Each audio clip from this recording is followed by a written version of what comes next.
Hello, ladies and gentlemen, welcome back to Banter Blitz. It has been a while that I've been playing Banter Blitz on Chess24, but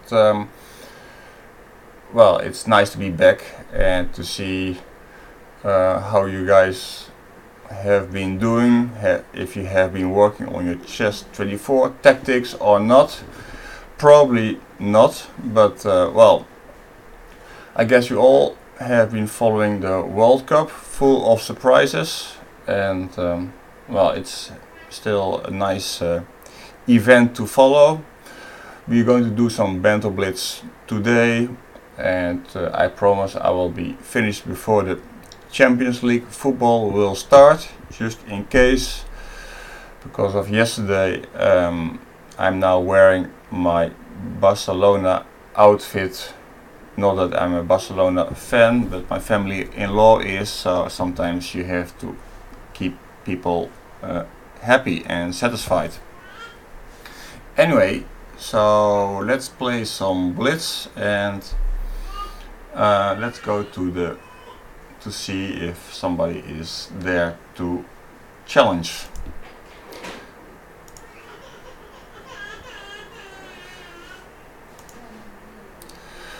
Alright, so let's play some 5-minute Blitz games. I hope all is fine with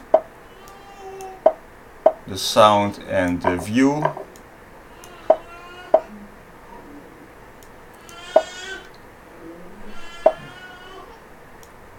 Just now my little boy probably fell on something, so he's crying in the background. So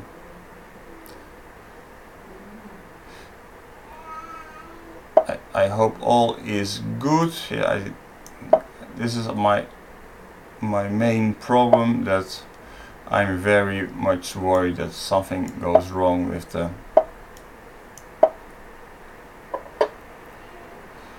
my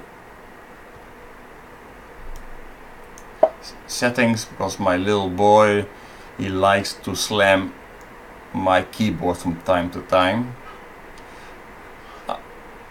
I don't really blame him, but and it's nice to see him enjoying doing it, but then I really have to adjust my settings. So, and I'm a better chess player than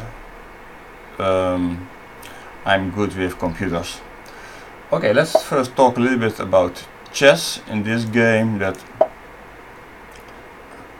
I have now this nice control over the dark squares, especially this knight on e5 is like a rock, and it's kind of holding my position together. And as long white can't really remove this knight from e5, I'm doing very fine. So the question is if I should play aggressive with a move like b5. Well, let's do it. There are always some sacrifice on b5 in the air, but let's not be afraid too much. The more conservative approach would have been to play a move like bishop d7.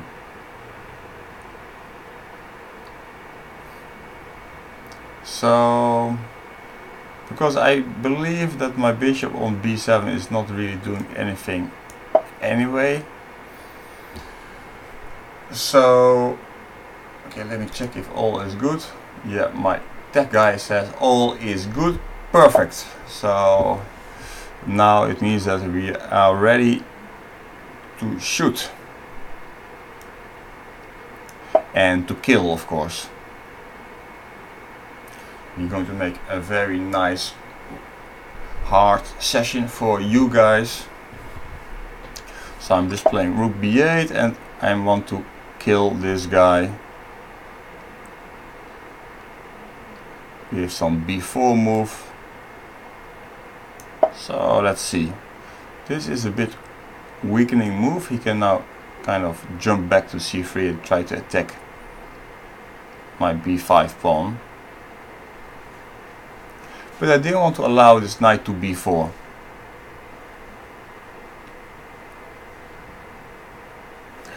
On the other hand, white is still quite solid, but okay, I'm going to at some point to play this move b4. This move knight to b3 is interesting. He's attacking my a5 pawn, so I need to deal with that.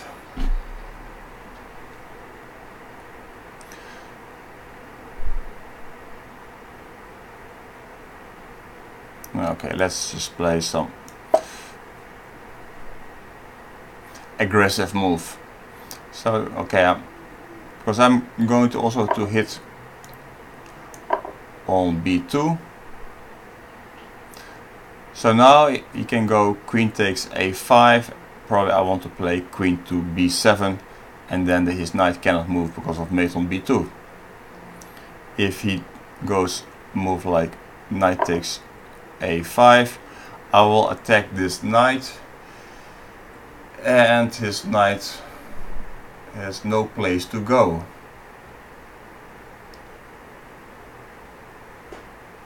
He has maybe still some counterplay with moves like e5.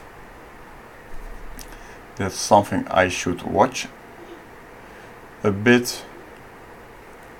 So I better be careful. Okay, let me go to b5. It attacks the knight on a5, and if you play a move like e5, I go d takes e5, and everything is defended. So now, for example, you can make this move, but because of the pin, I can just take this knight anyway. So you see, this happens when you don't do your tactics on regular basis. Of course, it can also happen that you get outplayed. It happens to everybody from time to time, but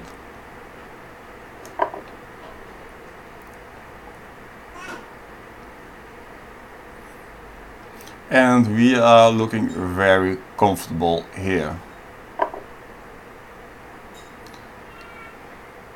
Okay, so he takes this guy. I have no objection to take it back.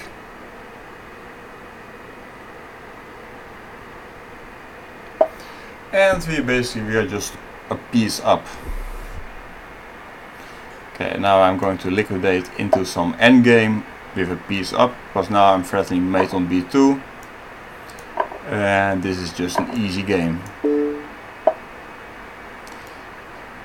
Easy game, easy money.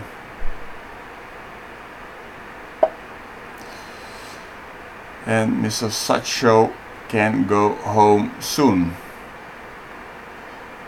Okay, this maybe I should not have allowed. I just give him one pawn. He will be happy for a little bit. Actually, this was a really bad blunder I made, because he could have taken with the rook on d5, and then pawn takes d5, knight takes d5, and knight takes b4. I was not even paying attention. This I'm going to win easily, because I'm going to kill him on c2.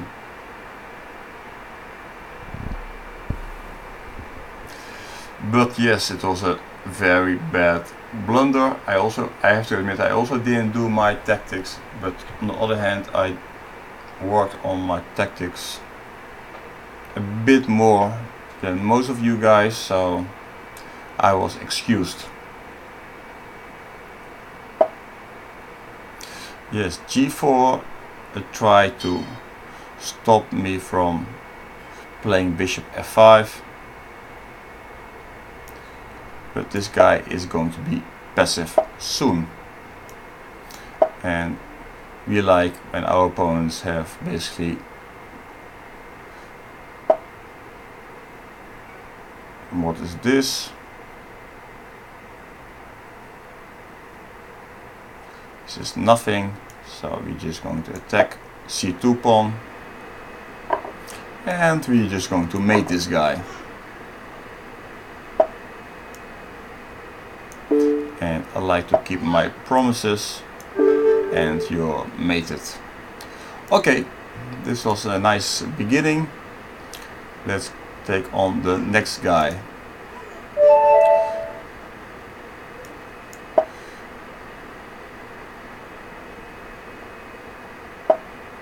Ceylon from the UK likes to play French. Not a bad opening. Actually quite popular these days. It can be sharp, but not as sharp as Sicilians. I have to say I don't know anything about French. So just I pretend that I know something, and okay, I will just push some pawns towards his king. Hopefully he will get nervous.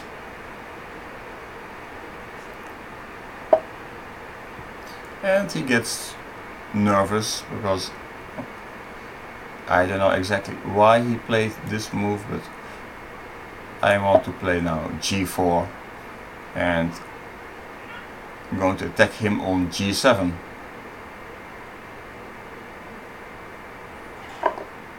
I was thinking maybe at some point he could still try to play a move like h5, but that would be probably a bit too much.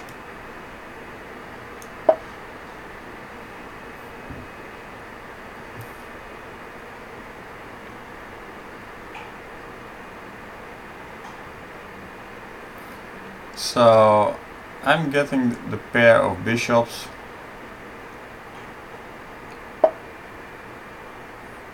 Okay, this guy is looking for trouble. Oh boy, this guy is looking for trouble. Maybe he gets away with it.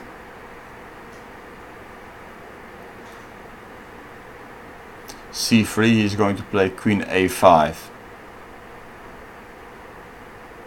Anyway, I like my chances here, because my bishop on d4 is like a monster. So he has to play queen a5, or well, maybe he could play queen c6. Queen c6 would have been actually much better, because it actually stops me from taking.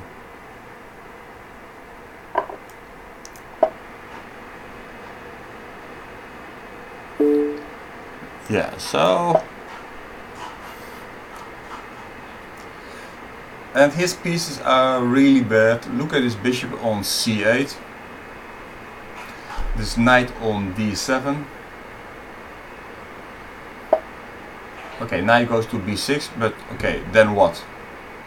So okay, now it's time that we're just going to kill the guy on the kingside. Just for your information, if the guy goes bishop d7, I'll play rook c1, trapping the queen.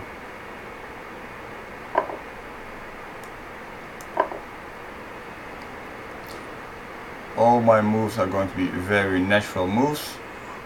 No need to be Einstein.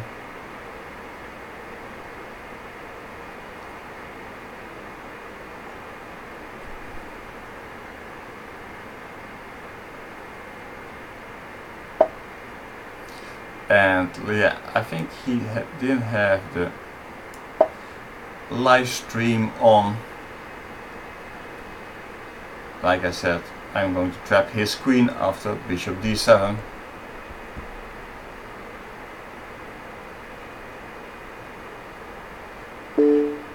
Okay. And now what? Yeah, the guy keeps on going.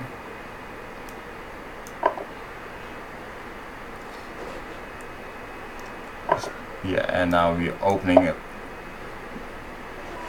the line to g7, the road to g7.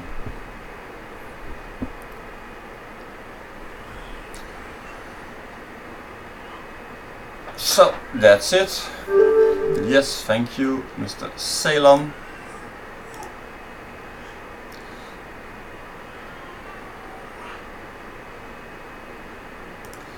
And who we have next?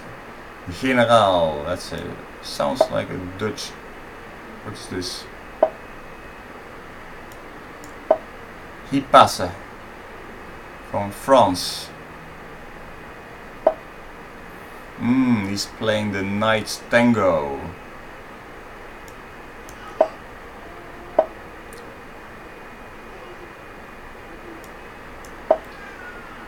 Sometimes transferring to some Bogo Indian, sometimes to some kind of King's Indian, like it is now.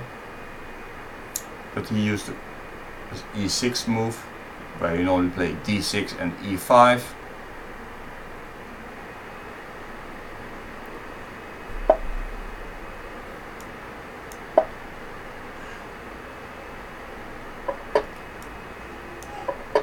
So yeah, so finally he's going to play D6 and E5.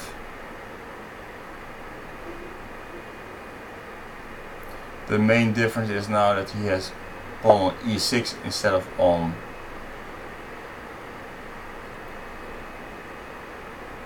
E7. I have pawn on A3 instead of on A2.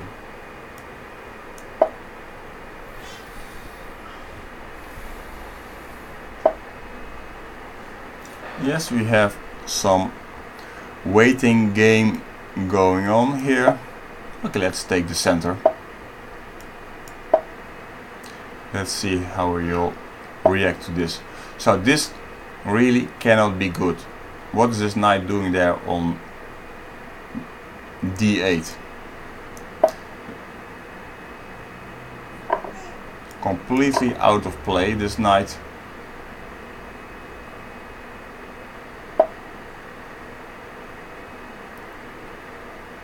Okay, so the guy is going to play F5 at some point, but even so, yeah, so this is kind of interesting because I might have some tactics connected with the knight on H5. So he's forced now to take with the bishop, because if he takes with pawn, I had maybe this move knight takes E5, let's say bishop takes E5, queen takes H5, winning a pawn, because he cannot go bishop takes C3 because there's a pin. So now instead he has taken with the bishop, but I have this nice square for my knight.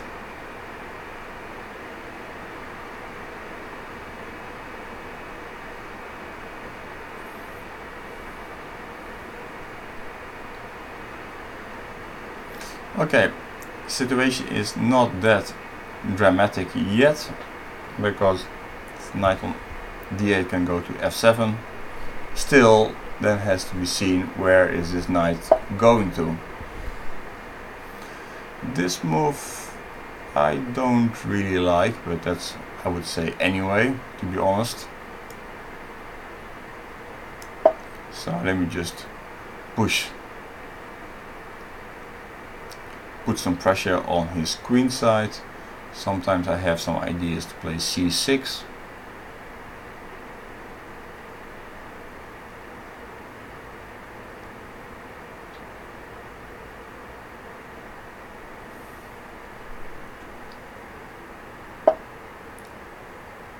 So his idea was to pin my knight, but I'm not impressed.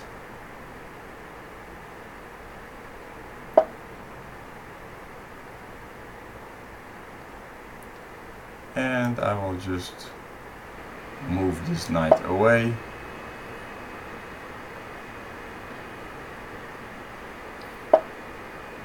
Oh yes, sure. Now this guy, take this guy, and I attack both D6 and B6. I mean B6, how can you play such a move? Because okay, basically he's really making another big weakness here. going to be fixed. And threatening knight b6, winning the exchange.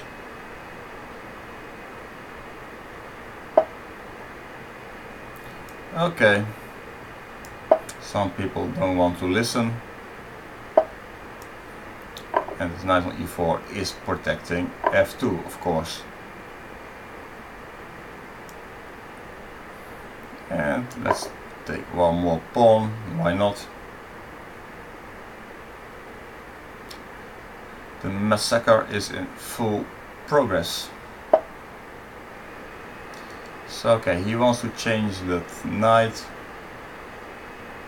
Should we do it? Okay, let's give it to him. Excellent. Okay, he's attacking f2. He defended.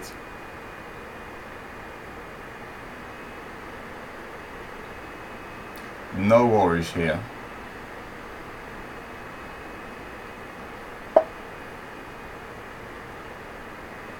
This bishop goes to c5. Looking good here.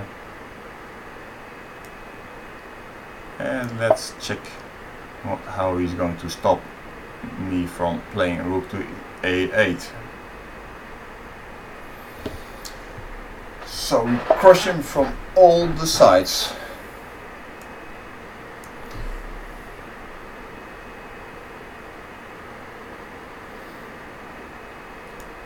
Okay, it doesn't really matter much, because now the next trooper is coming in.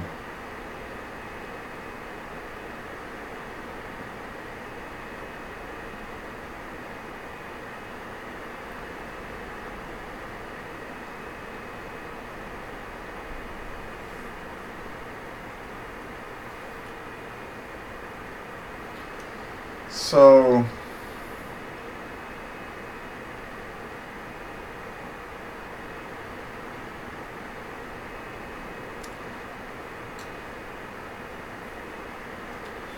if you guys have something to ask, just ask me in the chat. I will open another screen.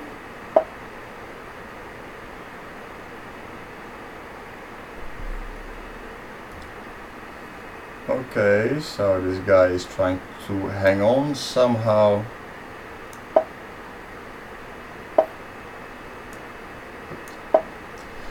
This knight on d7 is, well, that's why I played rook d8. I'm just going to put some pressure on this knight and that's it.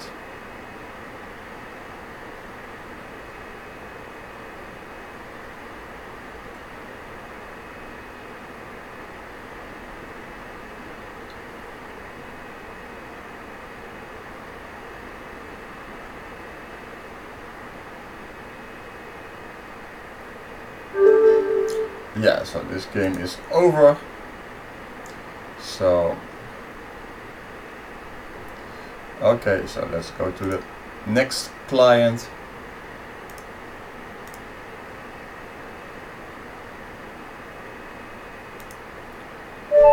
What is this? Johann Wilhelm Mobius.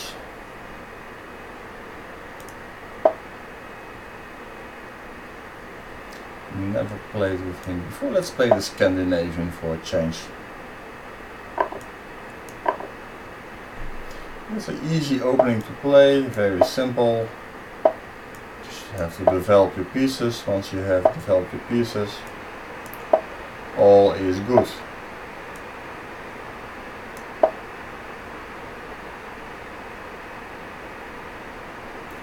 Very solid structure.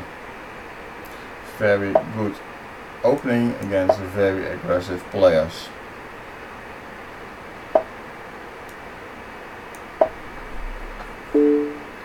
Okay, here it's kind of interesting. I have the normal way is to take with the G pawn.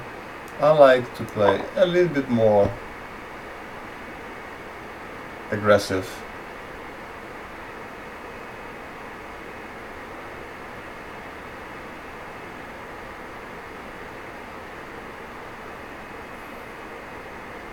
The queen on f6 is either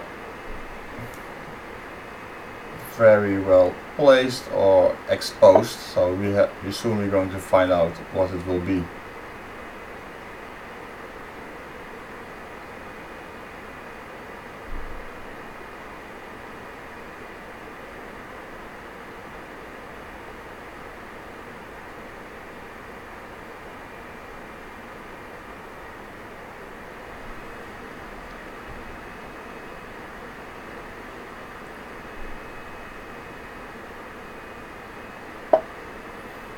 Yes, d5 of course is a nice way to trying to open up the position. Of course I'm pinned right now, so I'm now unpinning. Now I want to see where is this bishop going, because if he goes bishop takes b7, I will go queen takes b2, attacking the rook and the bishop. So this means that he has to retreat, and I might feel like I want to snag some pawn on b2.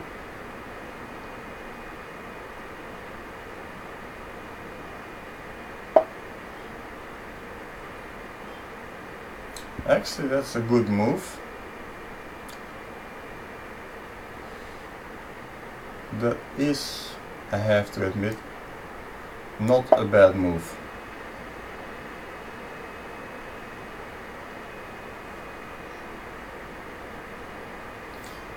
And now he should take on. I'm not sure I'm going to like this, my position, but so.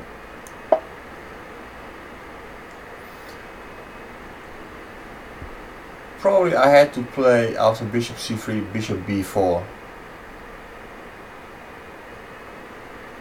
And if he takes, I go queen takes b2 and take that. Okay, at least now I managed to castle. It is at least something. Okay, I'm a pawn down, but it's still, it's an open game.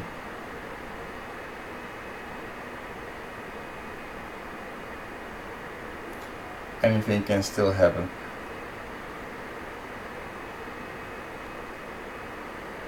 Maybe he's considering rook takes d7, rook takes d7 and knight e5. So this is like, I would call this rather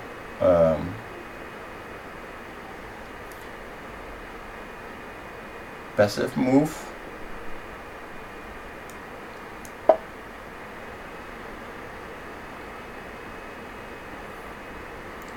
It's like he's losing the momentum of the game. You really have to put me under pressure. Rook takes d7 was interesting to consider, but well, I had this intermediate after rook d7, knight e5 check. I have this move queen h6 check, so it didn't work.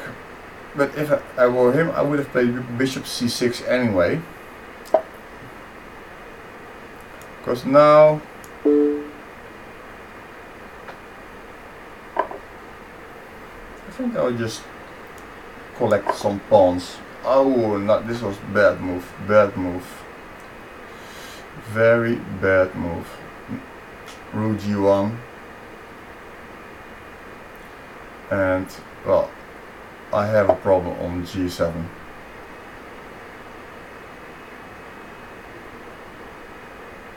Should have. Okay, basically I'm lost, I admit. I admit that I have a lost position. But okay, I'm winning a piece back, it looks like.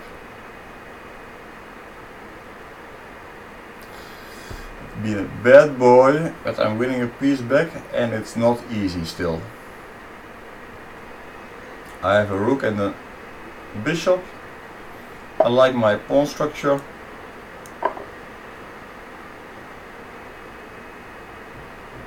I don't think it's easy at all for him.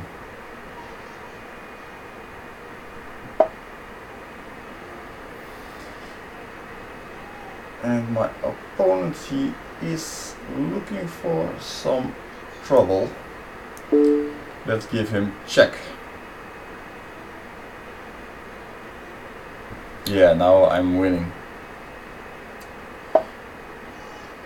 I am winning. Yes.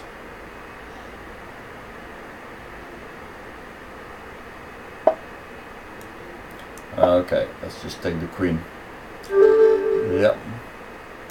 Well, it wasn't one of my best games, but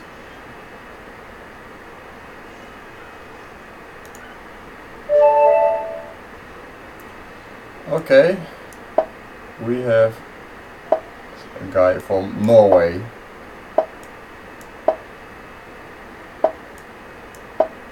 Maybe it's Magnus playing under a secret name. Okay, this is not the main line. It used to be popular in the 80s. And most of you guys were not even born yet.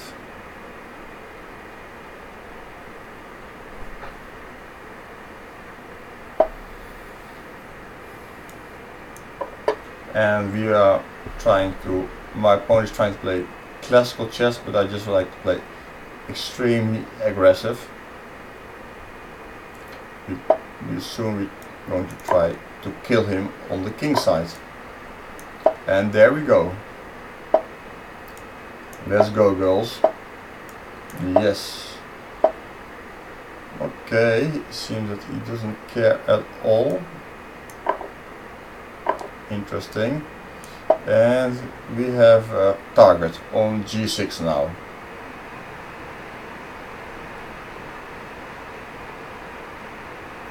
Let's see if he can survive this. And look at this poor bishop on b7, just doing nothing. And I'm going to attack with all my pieces.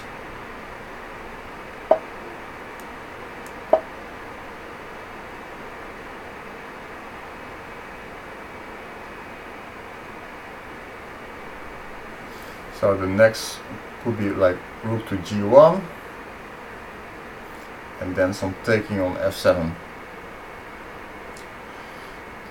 That could be a plan.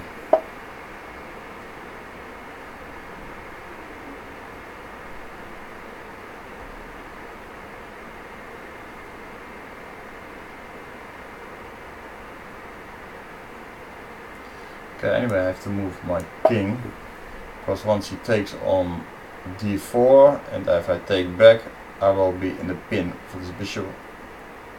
Will be pinning my knight.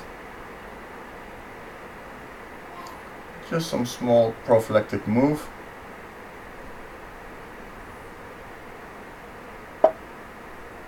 Yeah, so he decides to kick my bishop out. On the other hand, he doesn't have the pressure anymore on my d4 pawn. I couldn't go to e2 because of the f2 pawn was hanging.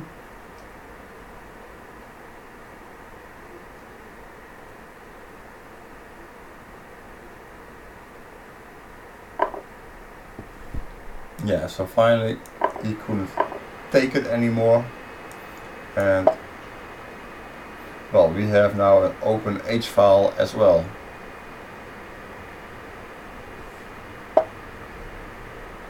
One of my ideas was if we would have played queen to f5, I would have taken, and bishop takes c4, because if he takes back it will be rook g1 mate.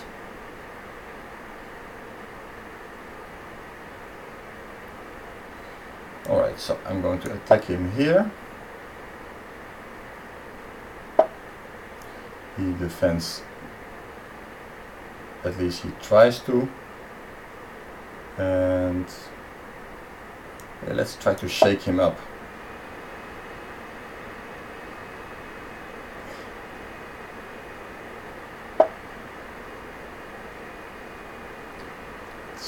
somewhere this should go wrong very, very badly for the guy.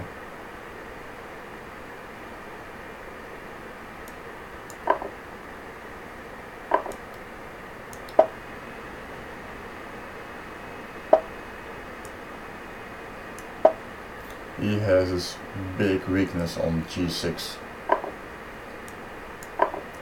Cannot imagine him surviving this. It's not over yet, I have to admit it.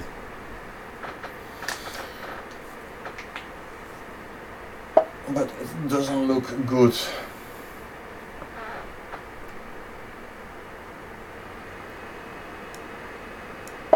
So let me just try to double on the G file.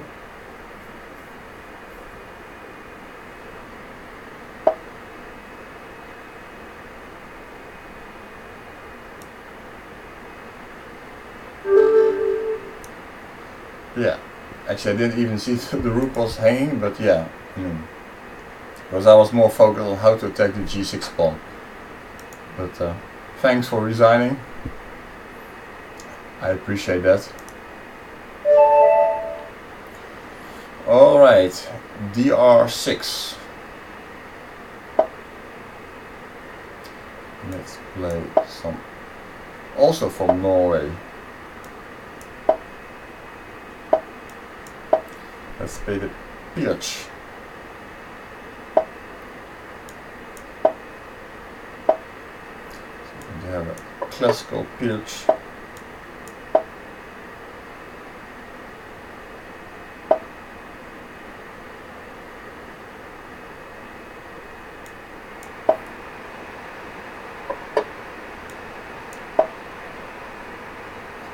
So far, playing the normal moves.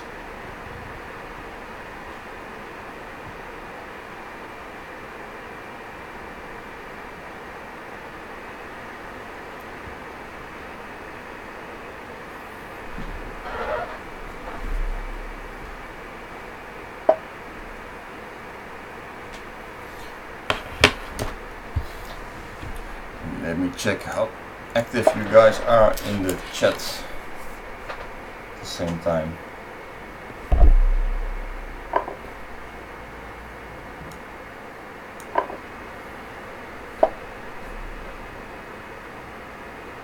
Yeah, bishop is good on c4, but doesn't do much. Normally it's like it's nicer to bring the knight to c4 because of the weakness on d6.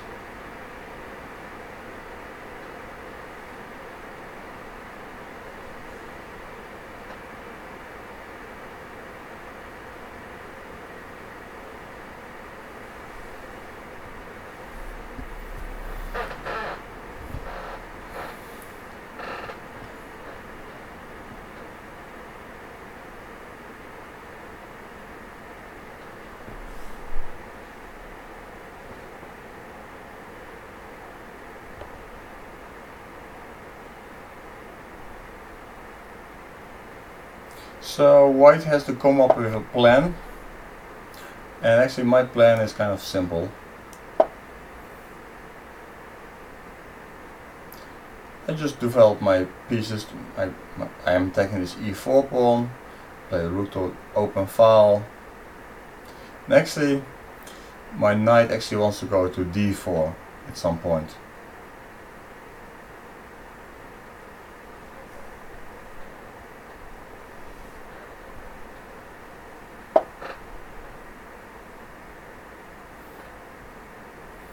Yes, that doesn't really impress me that much. Okay, let's first check where is he going with his queen.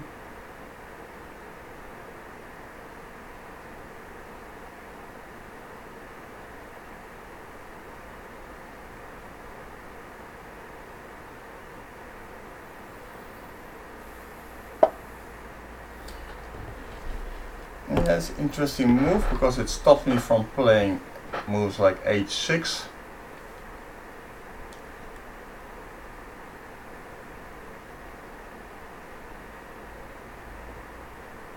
which is, to be honest, it's pissing me off a little bit.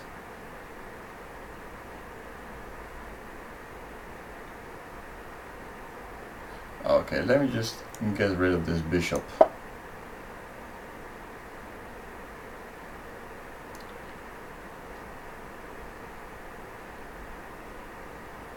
So basically my idea is he will go bishop takes, I will take with the knight. This is kind of surprising move. Okay, I have to defend this e5 pawn, so I move my queen. Moving out of the pin.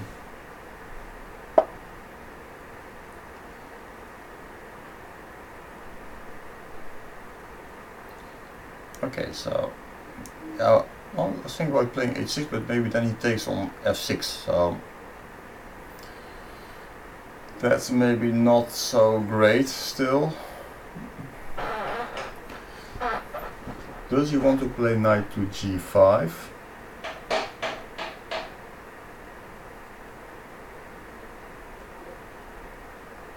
Somehow this is not so simple.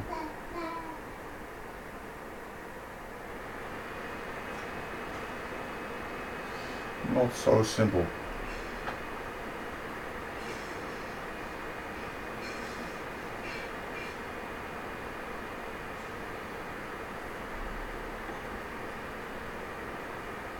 Okay, somehow it's a bit strange, but let me put the rook now on e8. I just want to move out of the pin. Yeah, I was hoping for this move, because now it makes my life much more easy.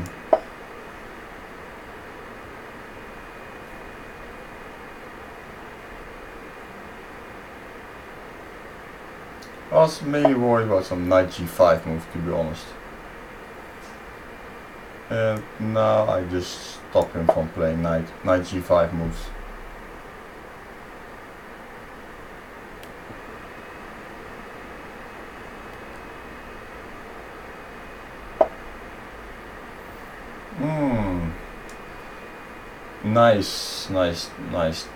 Nice tricks. Anyway.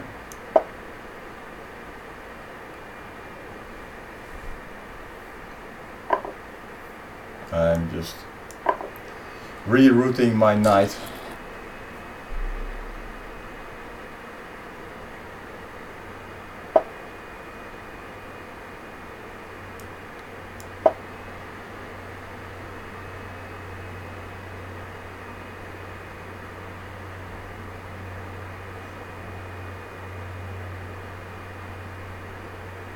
So, and you see my knights are actually quite good. This bishop doesn't look so good, but it has some potential that it goes to, let's say, to f6 g5 or king h7 h5 bishop h6 and getting out. My rook will just go to d8, but especially his knight on d4 is very good. Knight on c5 is also very good. He needs to kick out my knights. Yes, and this is kind of weakening move, of course. Because now this bishop on g7 becomes a monster. Okay, he wants to win this pawn.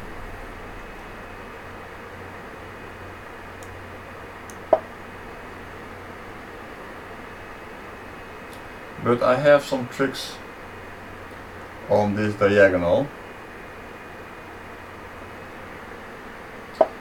Interesting to see how that will work out. So just to give you an example how these things work, so I go knight to d3. If he takes it, I will go knight e2 double check.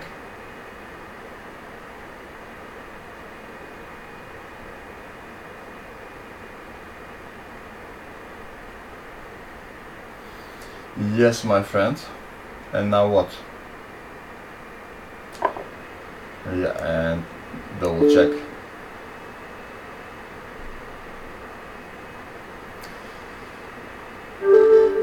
thank you very much. It was my pleasure. Next in line, Loek 22. Okay, it's time to play Sicilian again. Playing a Dutch guy, oh my god. The C3 Sicilian, it seems that he has been inspired by Sergei Tivyakov. Everybody has his right to have his own heroes. Inspiration by Sergei Tivyakov. And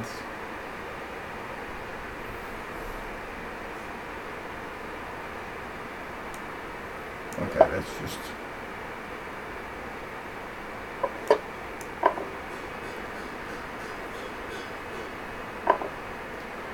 okay, we change queens. I'm not sure that that's something so great, but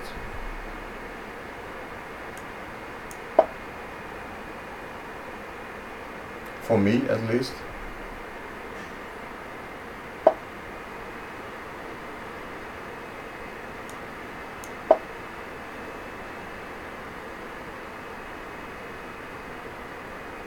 But I'm just harassing his bishop, and hopefully he doesn't like it.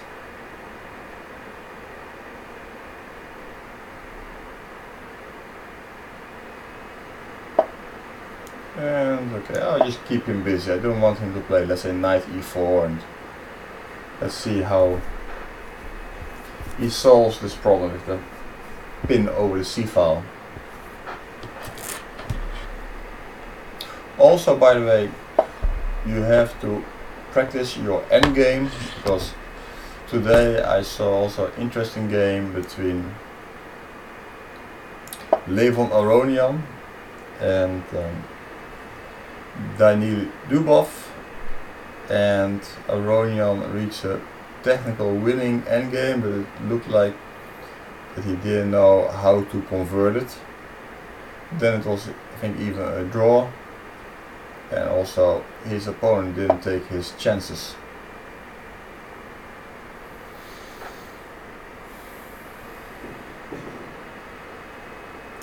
Okay, let's time to play. Maybe I should have taken the other knight. Yeah, because I'm giving him a chance to get rid of that bishop like that. Anyway, my knight is putting pressure on b2. If b2 falls, the knight on c3 falls as well. Apart from that, I have now two bishops in the endgame. It should count for something.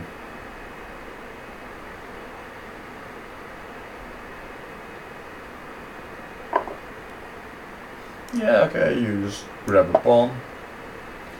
But now you have some problems to solve. Maybe I should have played rook b8, you know, because okay, it's clear the guy has to start fishing, because okay, next move will be knight takes b2 and everything will collapse. So he probably has to play bishop a6, knight takes b2 and knight b5, and God knows.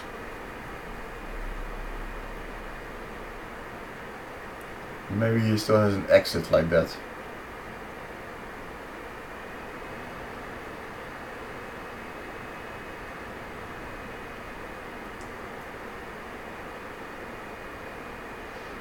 For my part, I mean, I played this move rook c7 in 3.36 seconds. It was a bit too fast, I have to say. It is kind of a critical moment, you know, where you have to, let's say, calculate a little bit how to finish off your opponent. Okay, my opponent, he panicked,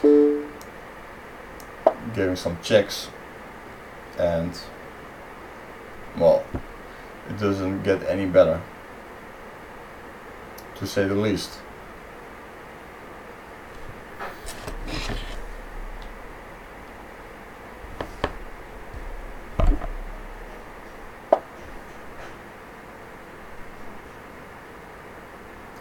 And what is this?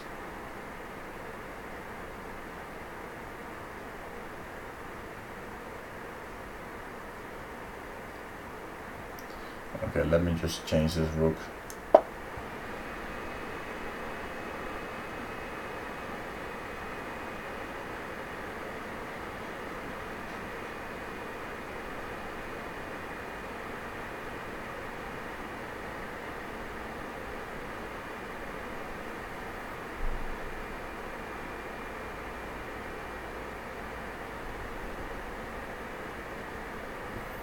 Yeah, just keep it simple, changing some pieces, and I will win the endgame easily.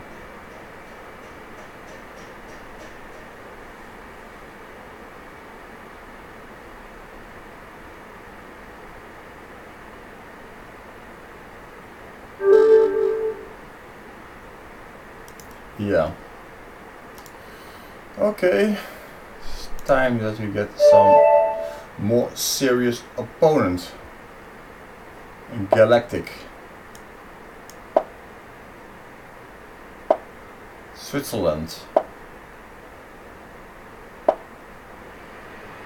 And we're going to play Nimsowitsch. Okay.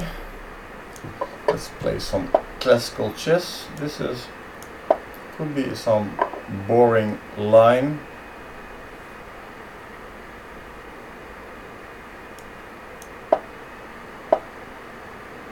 Yeah, we're heading for some boring line. What to do with this guy?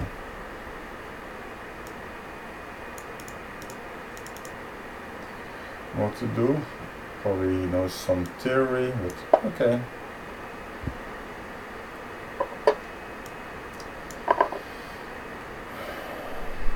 Okay, let's play something a bit different. Normally they play bishop e7, but okay. It's clear this guy is playing his lines, and we don't want to give him what he wants.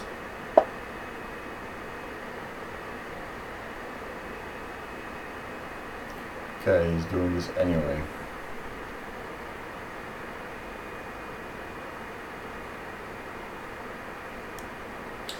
Maybe it was a bad idea what I did, but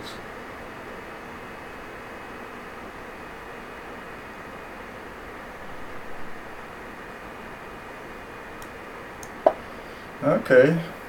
Of course he has some kind of initiative here.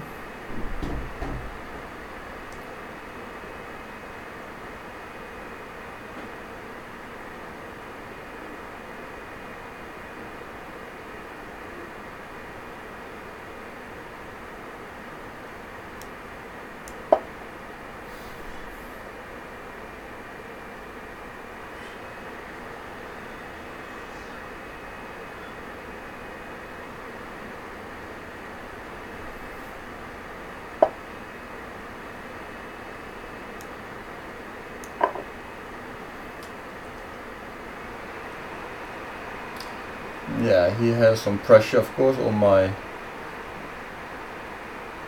queen side. But his pawn's structure is weak.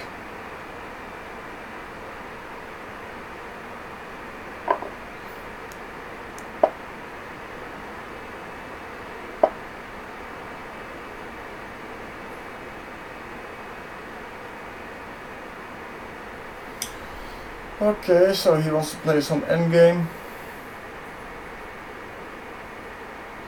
Okay, what to do?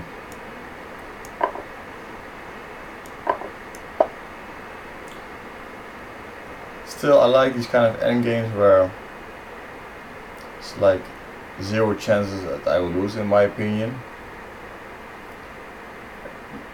And I have a feeling that it's going to be 4 against 3. And of course, it's hard to win.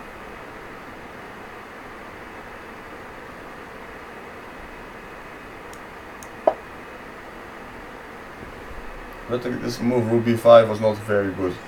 As he plays c5, I have this move bishop a6, his rook has to move and I'll take on c5.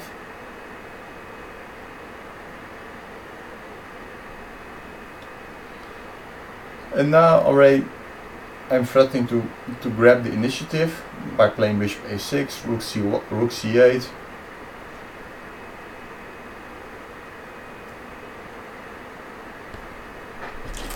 Let me try to get a hold on this chat.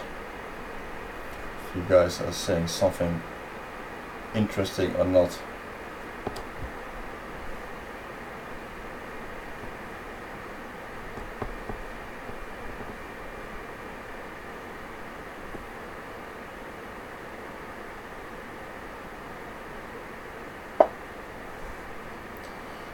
Yeah, what's this move?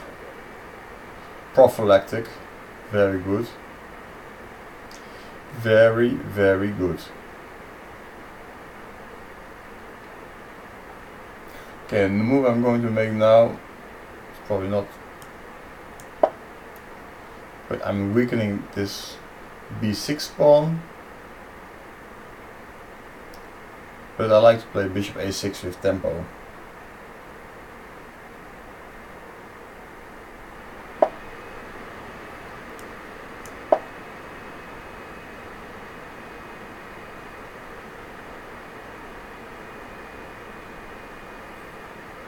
Of course,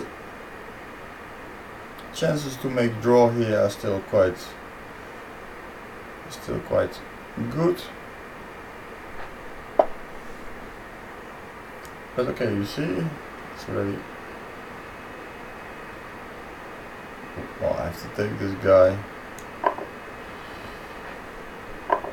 Yeah, so.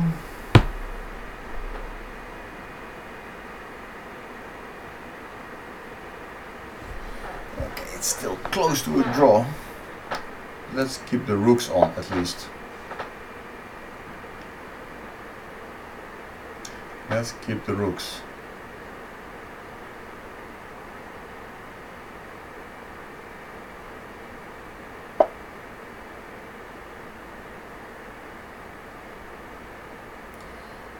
And okay, let's create some space for the king. Now this guy is going to suffer, that's for sure. Now he can play king g2 and then we will go rook takes c6.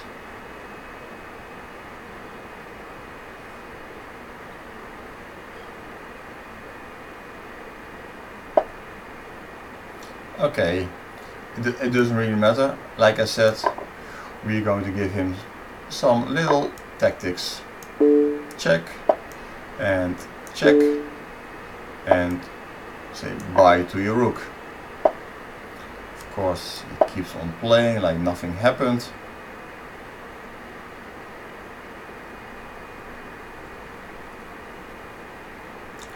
And now the awful truth will sink in.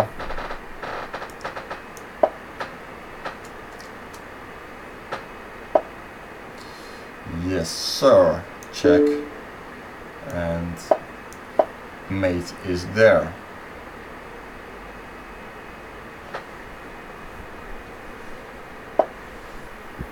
Okay.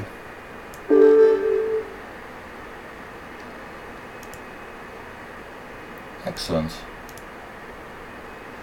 He tried to make a draw, but he didn't actually get there. So who we have from Spain?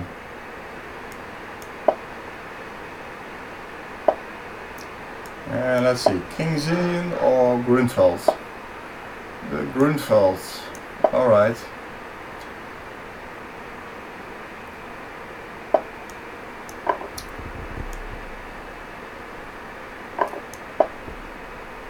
Yeah, I just like to play some obscure line.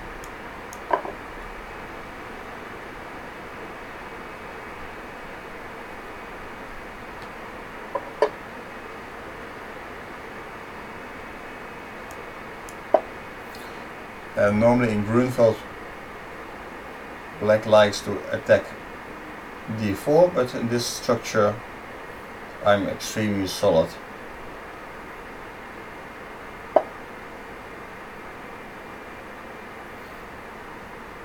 Yeah, this is kind of a strange move. Let's see how he reacts after this move h3. Because I don't think he really wants to take on f3. Yeah, he doesn't want to, but he's giving me this move just for free.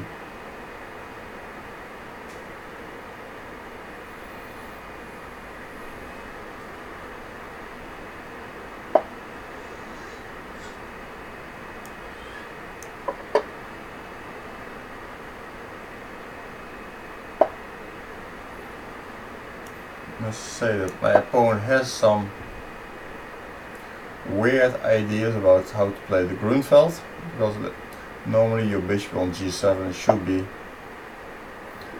the monster piece.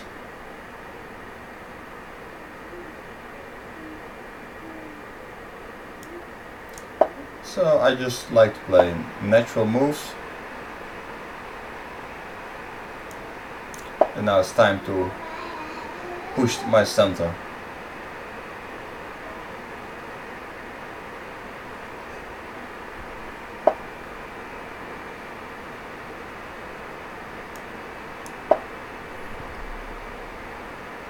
Rook to the open file.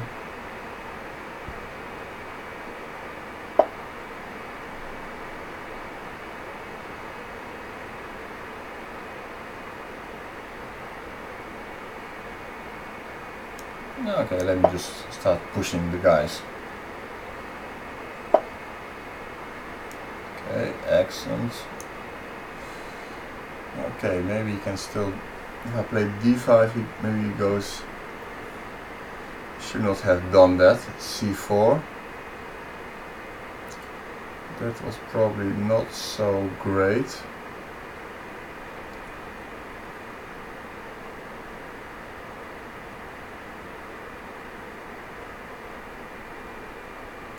Okay, whatever. No, he should have played e5. e5 was the only move to play.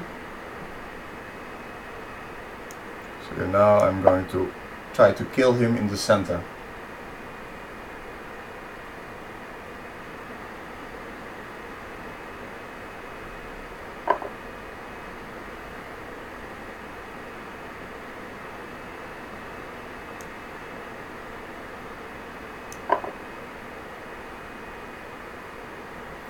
It's not over yet, but what he's doing is extremely risky for him.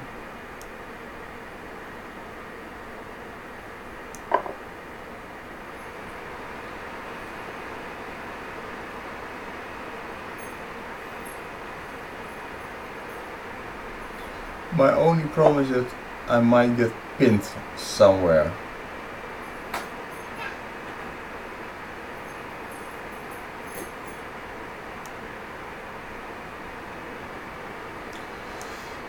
I have to move the bishop, it seems like.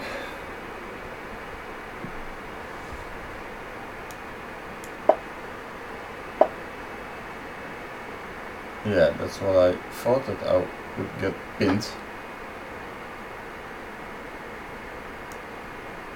I'm forced to play like this.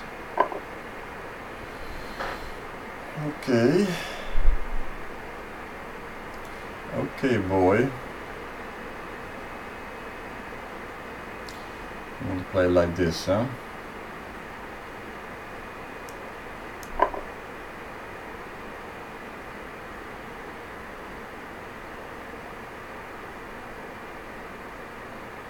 I say his position is better than it's supposed to be, but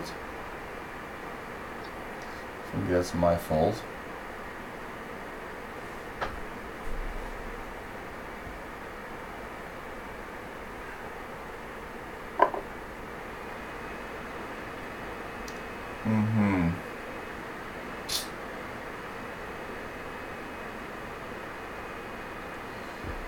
That is correct, yeah. This is bad news.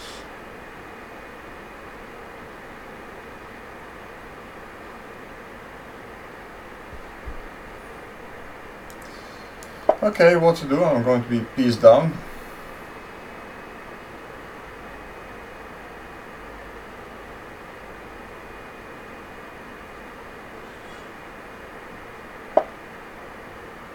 Maybe I can still swindle him.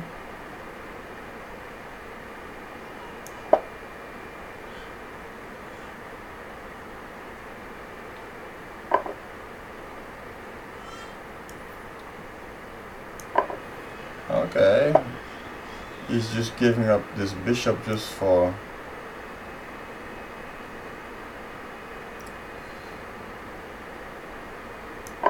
no particular reason.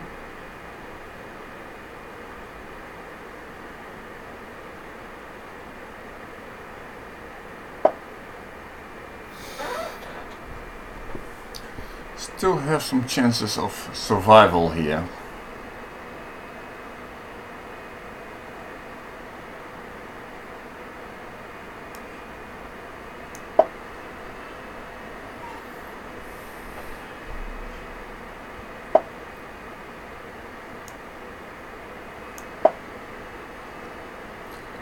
Suddenly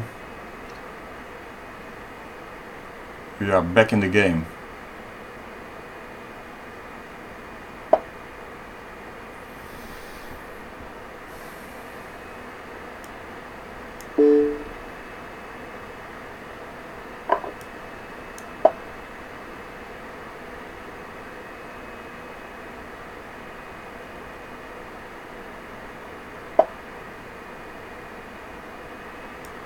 Okay, if he insists, I take his piece back.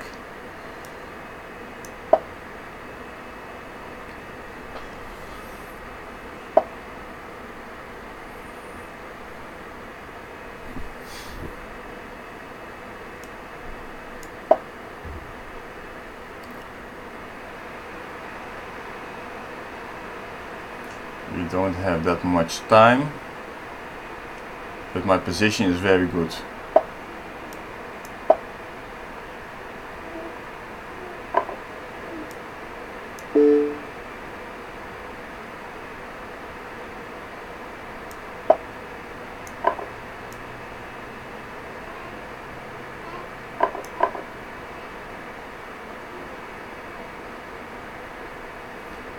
Should be enough. 28 seconds, especially when your opponent blunders a queen. Yes. The opening was very good to me. In middle game I got outplayed, but then when he was a piece up, he started to give me chances.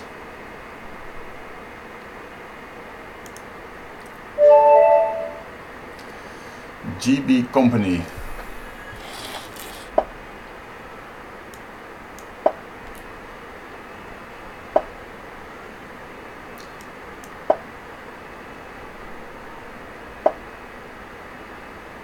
Let's play Kingside.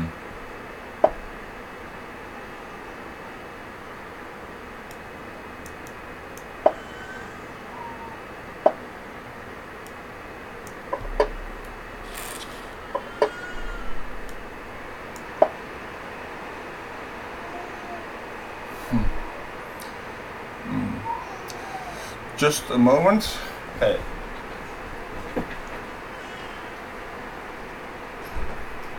What's going on?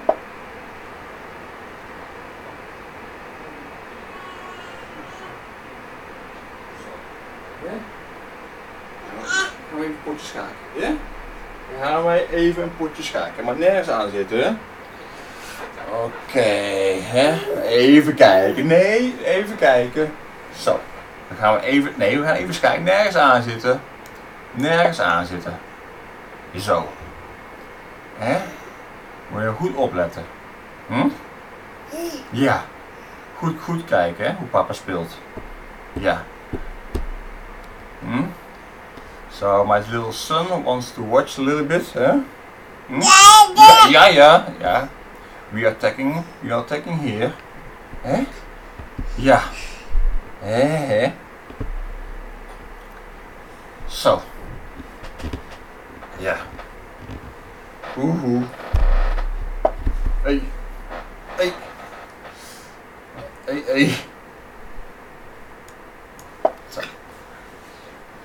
Wil je niet kijken? Nee, we gaan niet onder het bureau. Hey. Hey.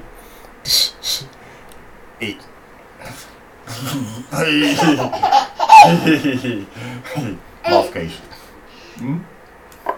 Zo. Oké. Ja, oké. Ja. Oké. Zo, ja. Wat is het dan?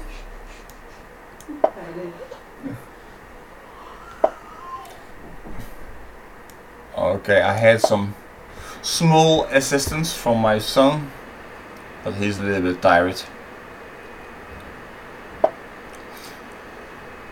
Okay, so let's push my pawns because my opponent is provoking me.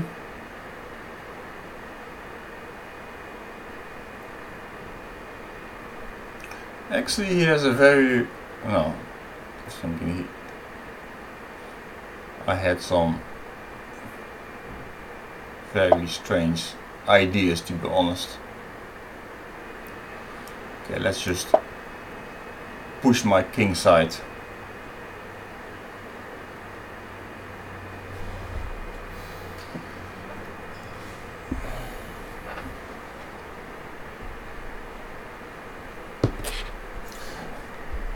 Still have to see what people are saying in the chat because I'm not really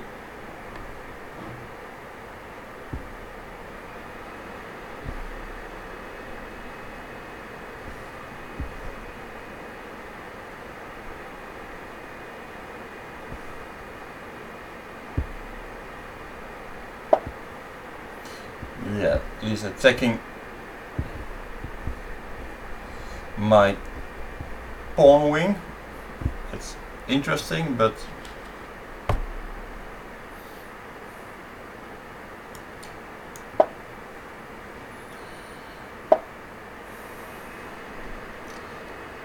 I have a very huge space advantage now on the king side.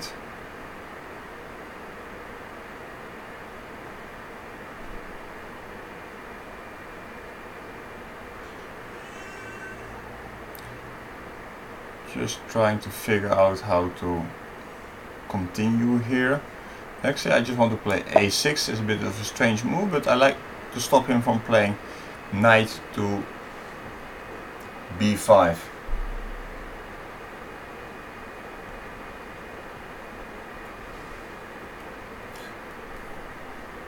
And then I can move my queen to e8 and bring it to the king side.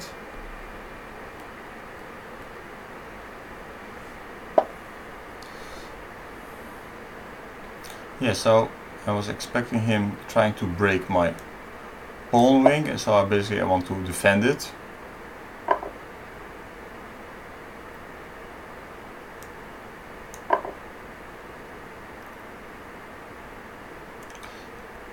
If I can now stabilize my pawn wing, then I'm doing very, very good. So he has to try to do something very, very fast, otherwise he can basically resign. So let me play rook here, because if he goes knight takes g4, I have rook g6.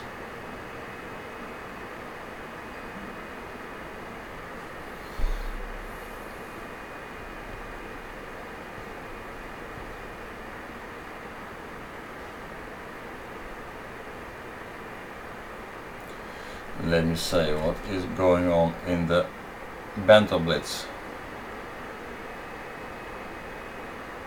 in the chat.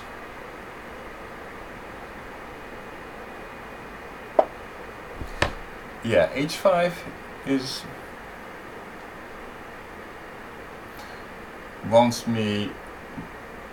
stops me from playing rook g6, so it's kind of a good move, I have to say.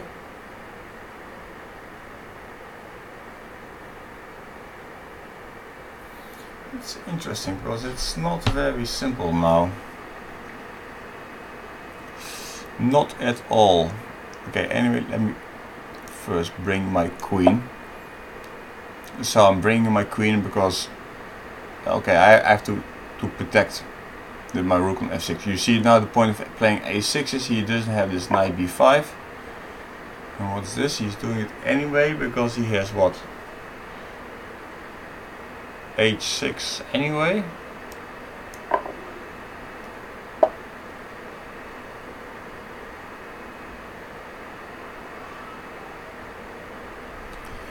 Guy wants to play like a genius or what?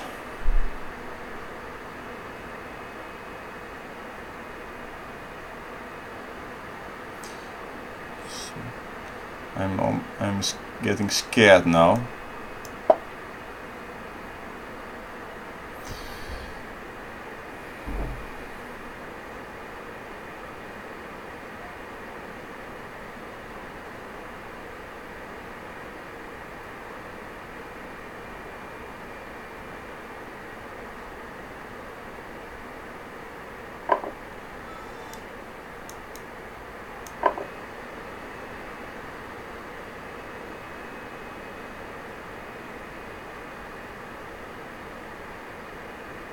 Maybe I should have taken with a knight. Yeah, I should have taken with a knight, but okay. Okay, position will be fairly even. Change the queens.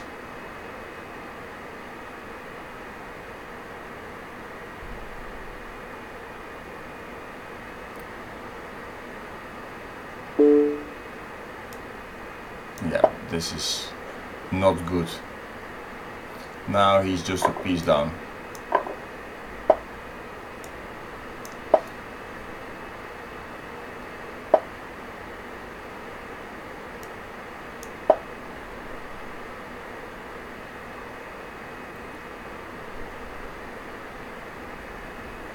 Yeah, it was an interesting game, some complications, but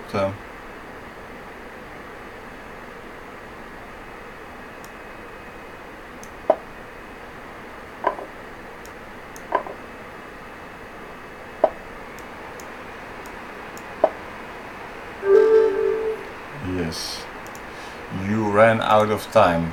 And okay, you had a bad position as well. Okay, who we have here? Unknown identity.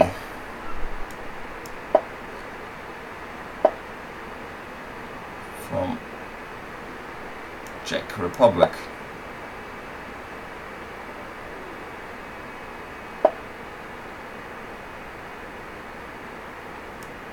Okay, he's allowing me to take the center. Okay, I have to give the pair of bishops, but I have the center at least.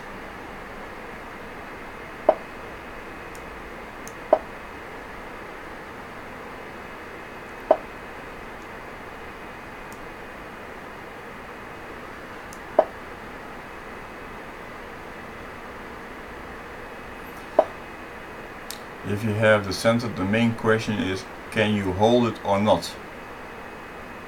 That's always the most important question of.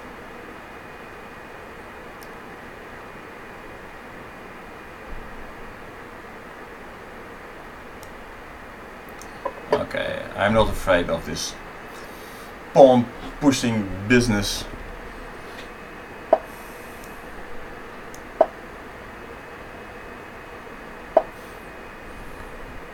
And somehow, well, this knight is not so stupid.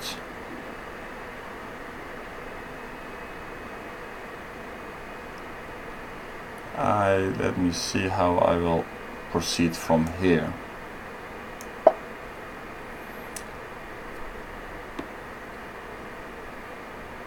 So I have some squares here on c5 and b4. So what does this guy want from me? I think I should try to kill him.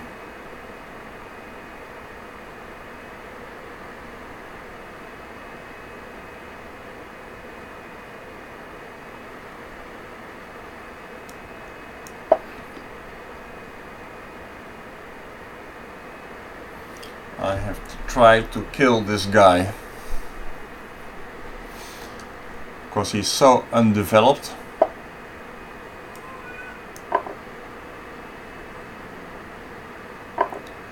Let's see if I can finish him off.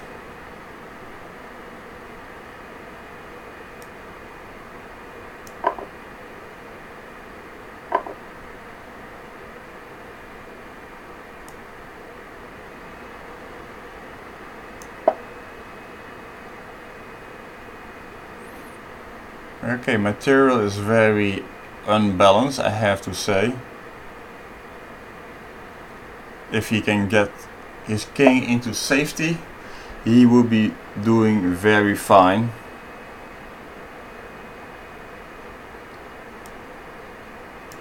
But now it's just a question of initiative.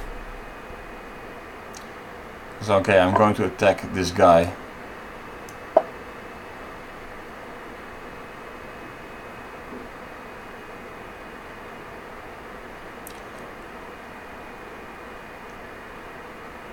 And I'm going to open some files.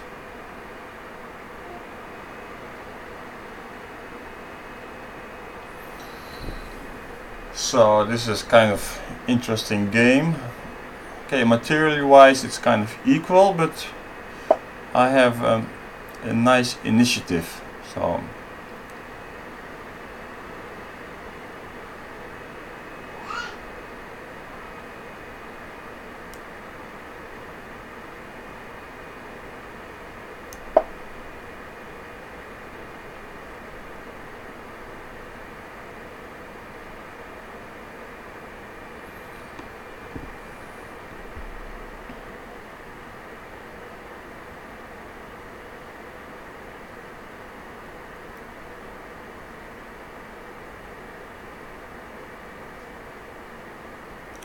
actually, I'm not so sure that I'm doing here so well.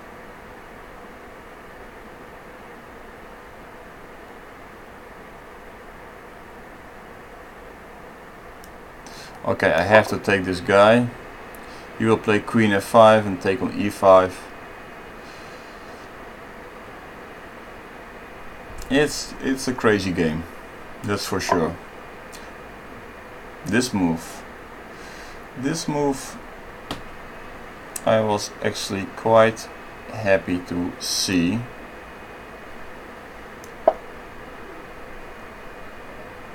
I was afraid of queen f5 and forced play g6, because this is like, well, I'm going to be material up.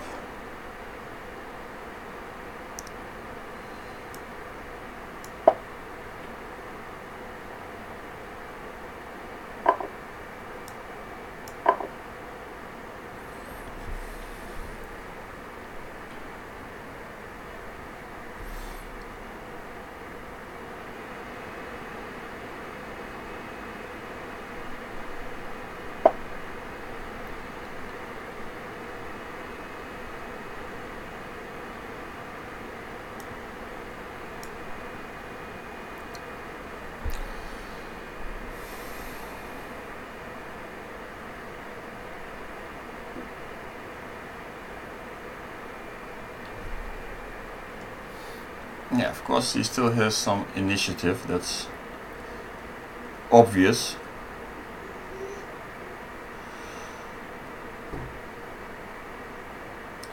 That is very obvious. I'm not sure how I should react here.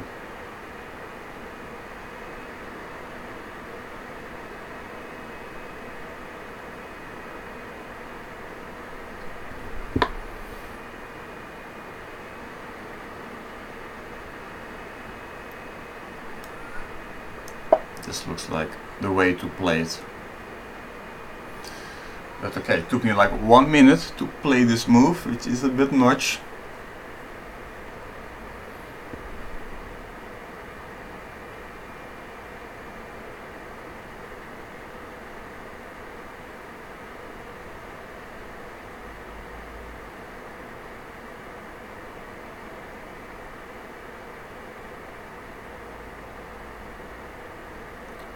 Still not convinced that this is so great. All Rook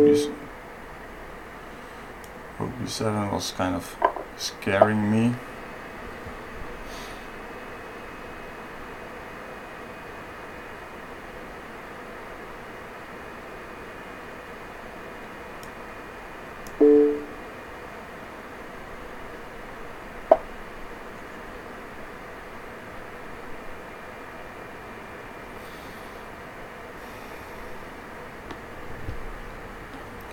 All looks scary.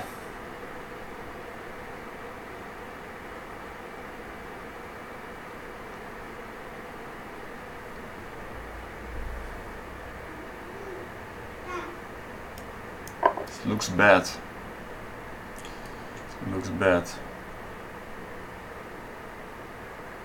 I'm a rook and a piece up, but it looks bad to me.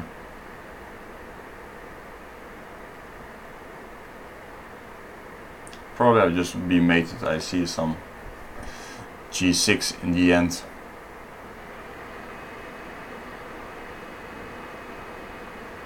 Don't actually see how I can survive here. Queen h5 check, king g8, queen f7 check, check back, g6.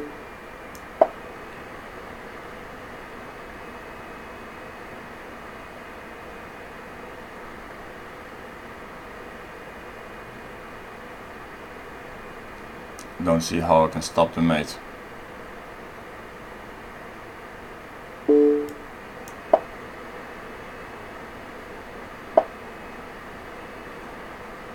Yeah. Good game. Unknown identity. Interesting sex. Interesting game. Congrats very much. Very well played.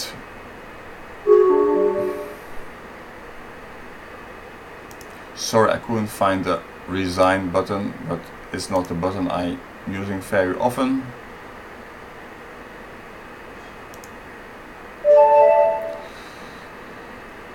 Sturge 17. Okay, time to get. This was the first point I conceded today.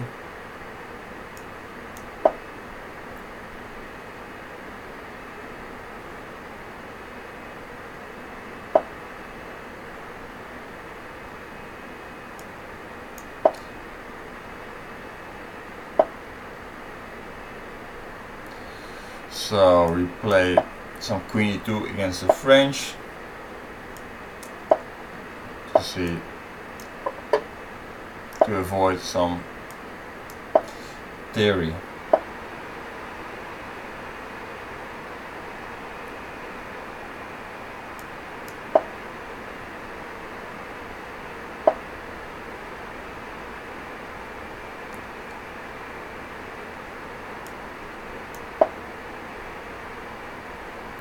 This is like the Kingside attack.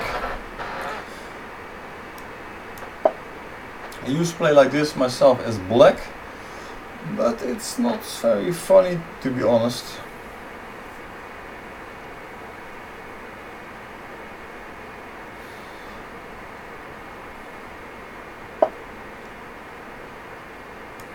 And this knight will go to b5.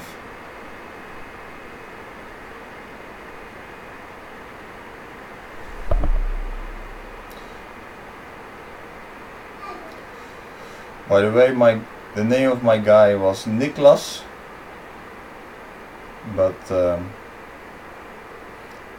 yeah, next time he will join you guys for a bit more.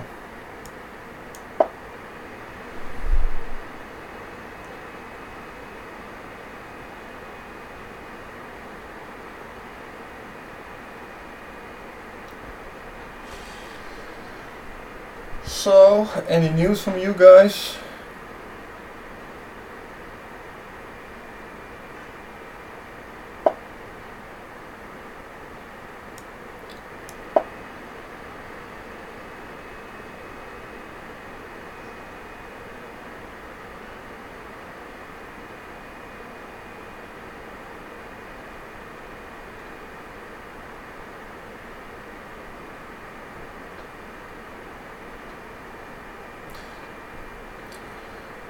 Okay, it's time for me to focus again after this little disappointment. But I'm happy when some player deserves to win. It's kind of nice for him to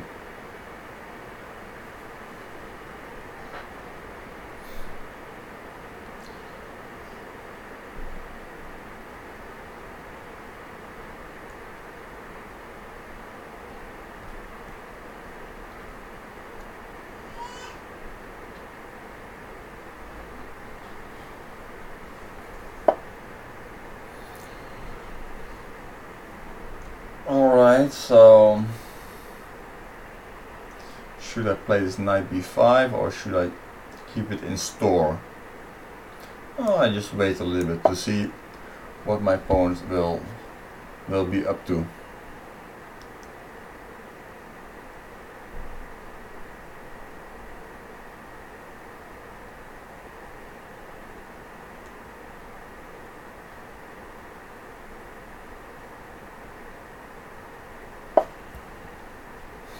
Yeah, queen b8, but what does he want to do there?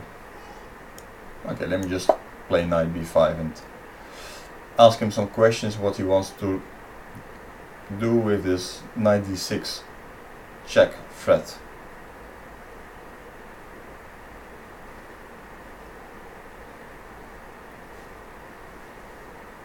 I believe that's something that he cannot really ignore.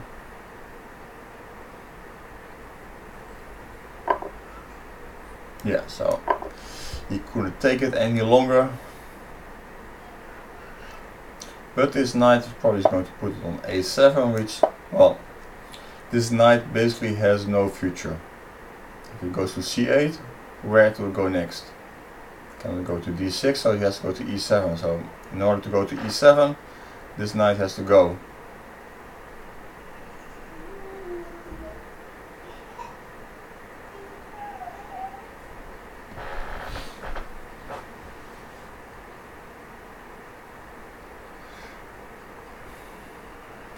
I must say that in the past I had some technical problems. I don't really want to blame my son, but he likes normally to slam my keyboard and to stand on it. So, well, that might be a small reason why sometimes my keyboard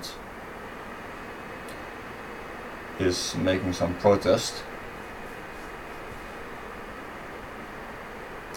So of course the guy here is still solid.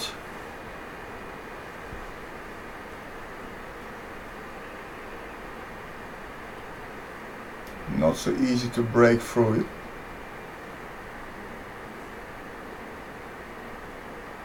I have to admit. But okay, this knight on a7 doesn't look very funny.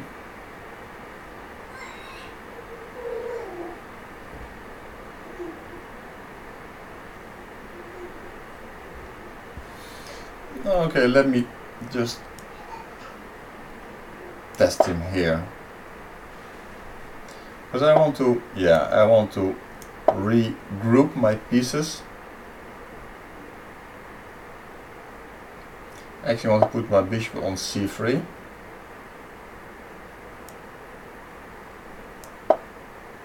And my knight I want to put on g4.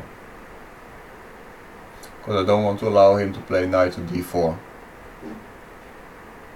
I don't mind him closing with d4 because then he has a 0 counterplay. Well, this is not bothering me at all. Actually, will I attack his knight or not?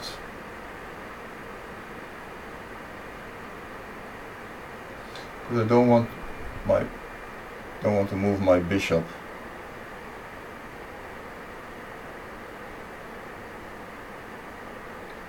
Okay, I'll just double here, or double, I mean change the rooks, because the more pieces I change, the worse this knight is going to be.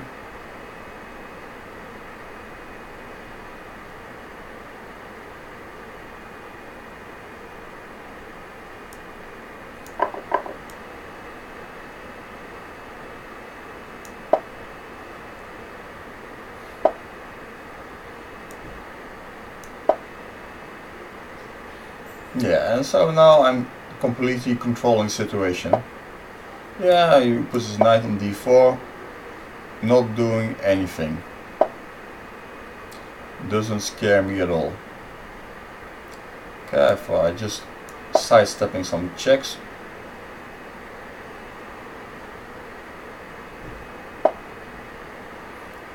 My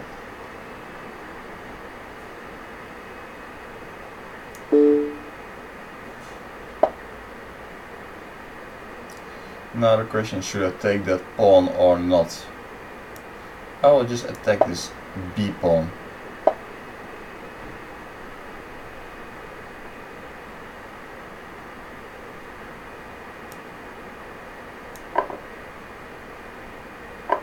For some reason I allow him to get this passed pawn, which is not a good idea, to be honest. Some bad moves, but I'm winning, of course. I give him this piece also. Maybe I'm still winning.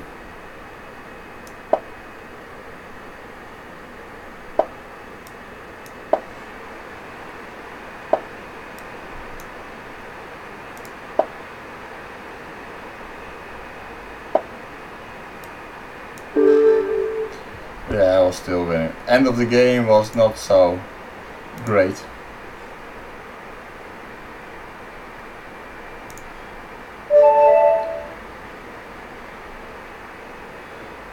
Who we have here? A lot of A's and a lot of D's. From the UK, let's play the UK special, the Trompovsky. A very popular opening, popularized by Julian Hodgson and Mickey Adams. I think even Fishy Anand beat up once Karpov there, if I'm not mistaken.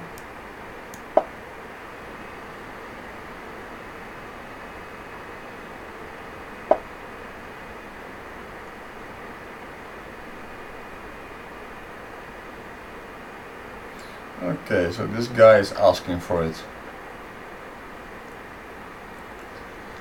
Now should I give it to him or not?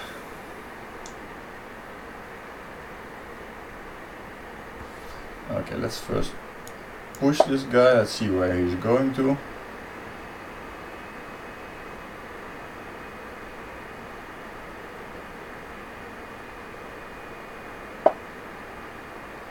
Yeah, okay, so this guy really wants to know it.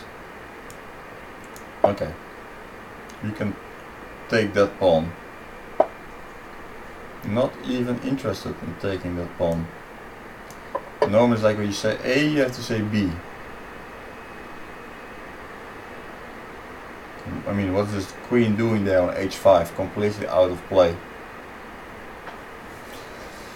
I already see some way that I'm going to play knight b2, knight e4, knight g3, and somehow I'm winning the queen. Let's see if my prediction will happen.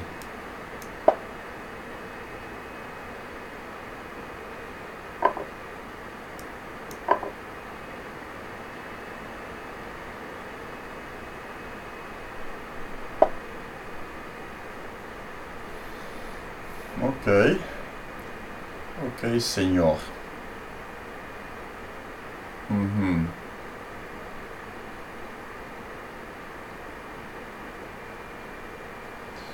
Really, yeah? Really, you can play like this.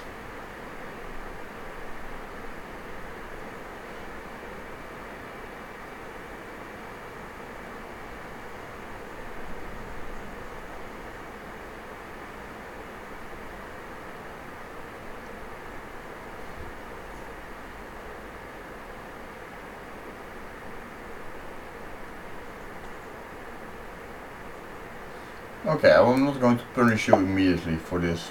I just want going to play positional chess.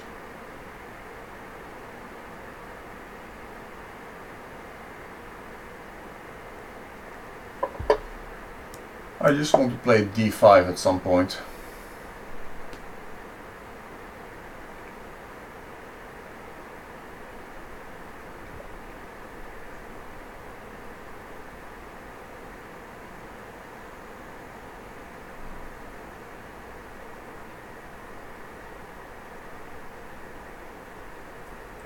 I was very tempted to play against his queen on h5, trying to trap it or something like that, but it wasn't really worth it.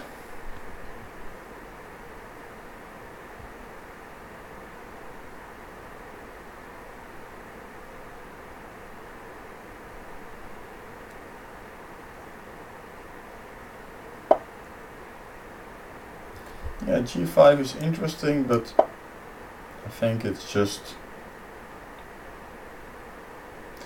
if you're allowed to push g4, okay, I understand, but now it's simply I'm going to kill him in the center. Knight d4 is coming. First threat was to play b4. Okay, let me play b4 to see how. Yeah, okay, so he's already trying to settle for some small material losses.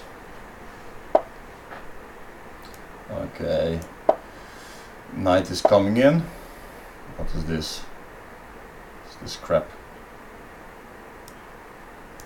Take it.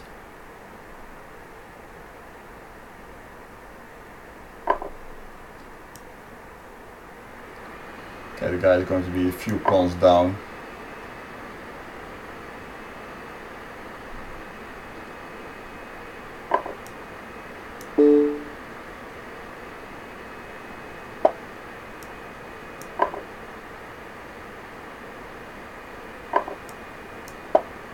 But I'm 2 pawns up and I have initiative, so what else do I want?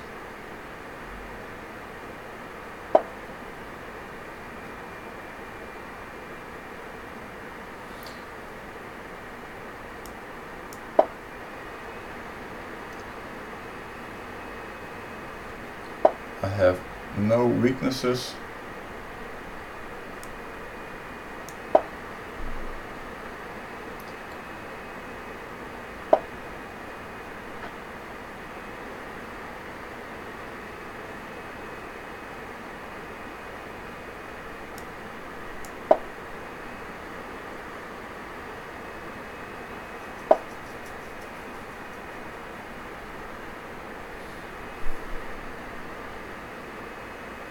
What is this move?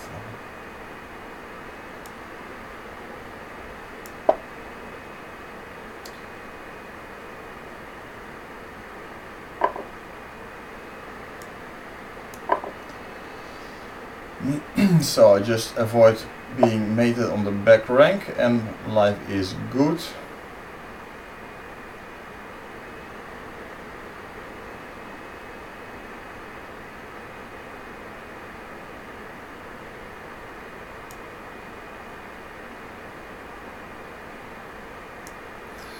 Okay, so he's trying to get his bishop to b6.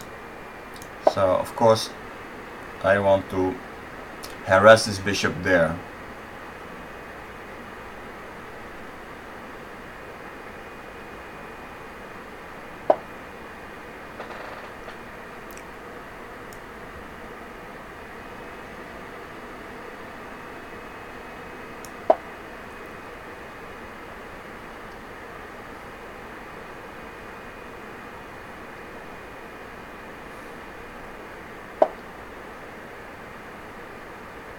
Okay, it's time to make some Luft, like Germans would say.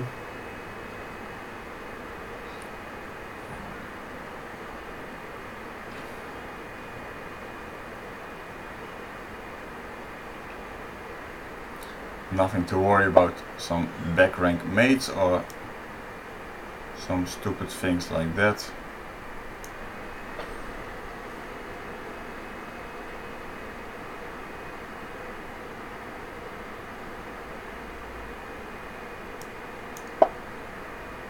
Okay, can take this pawn, it's not a big deal. Completely useless pawn.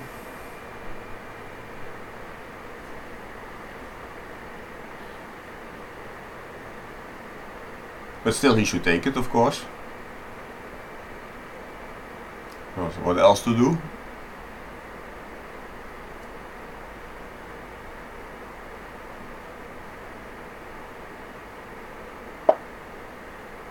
Yeah, if you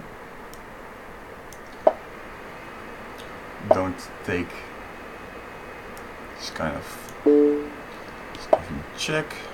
It's me. You see, I don't mind taking pawns. I don't mind at all to take these pawns.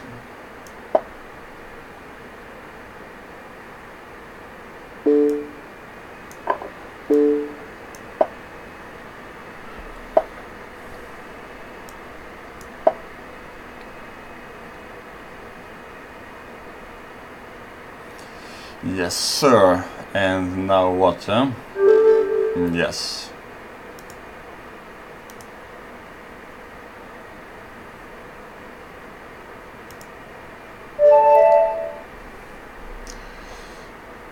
Rafa.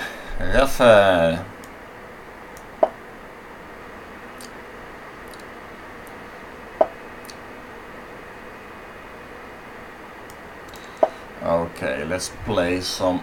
Let me put on some light.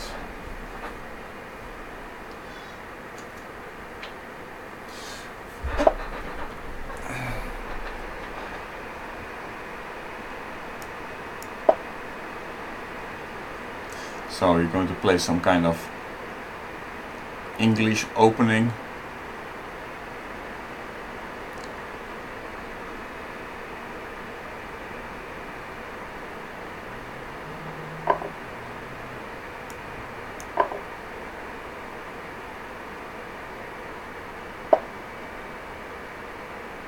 And we take the typical, they call it Maroxy position, with pawns on c4 and e4.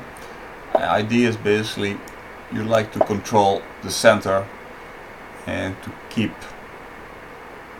a space advantage, and to basically you want to choke your opponent.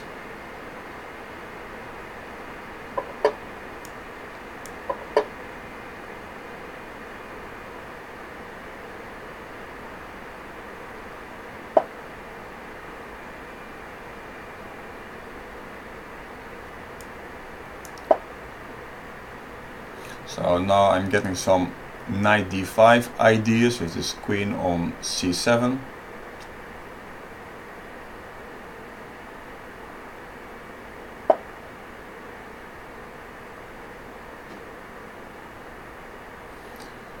Okay, right now it's probably not doing much yet, but at some point this will get interesting.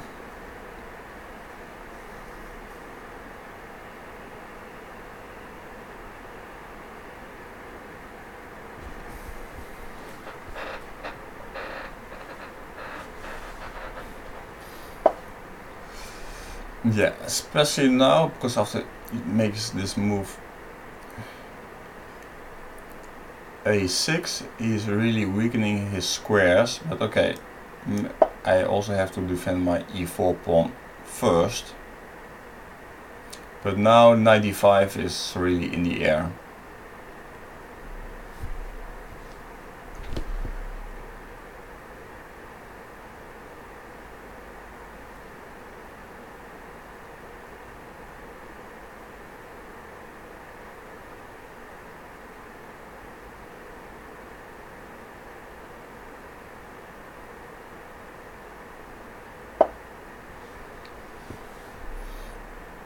Yeah, so knight e5, but I just defend my c4 pawn, and he's just going back.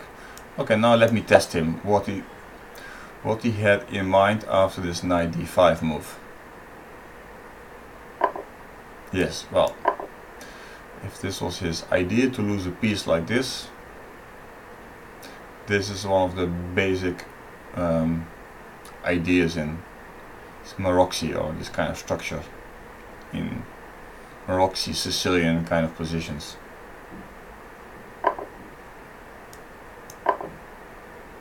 This doesn't change anything.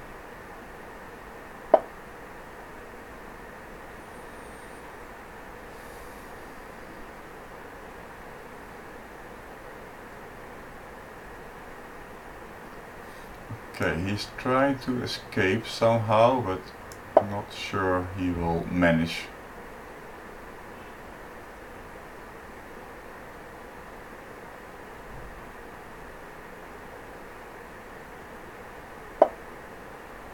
Well, this is definitely not a good idea, but I thought he could have played queen b6 check and then to move the knight, but okay, this is just removing the knight.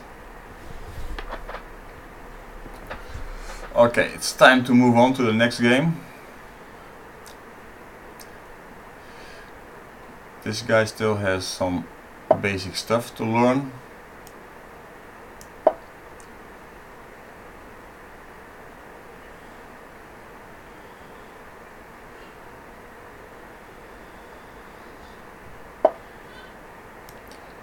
Okay, let's see if he sees the mate.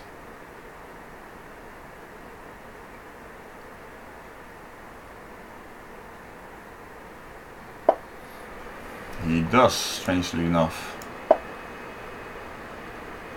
Okay, but e5 is coming and then he will be under pressure.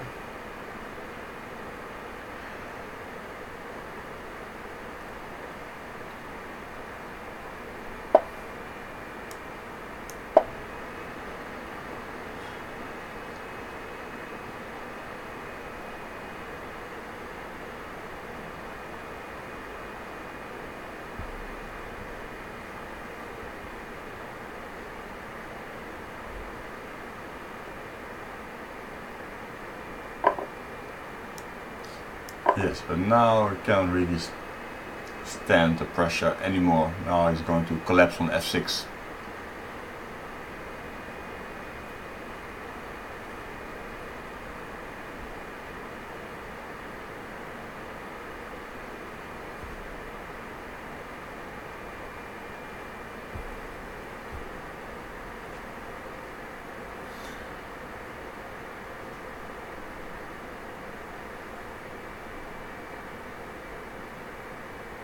Let me take on some high rated guys in the next few games, just to kick some ass.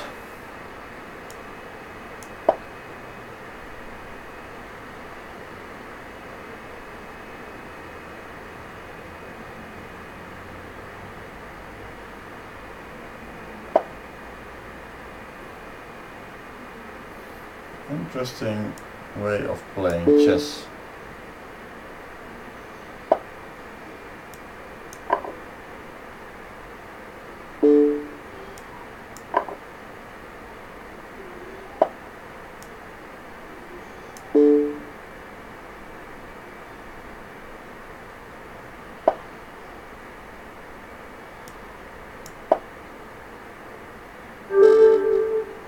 Yeah, it was about time to resign. You didn't resign too late, that's for sure. I mean, too early. Let's see who we have.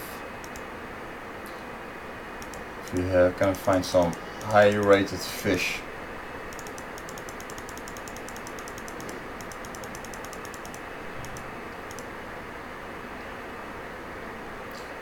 Okay, let's accept this guy from Mexico.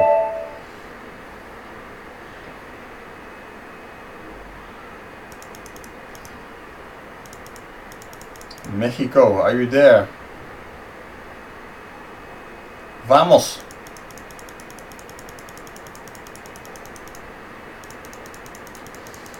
Vamos, Mexico.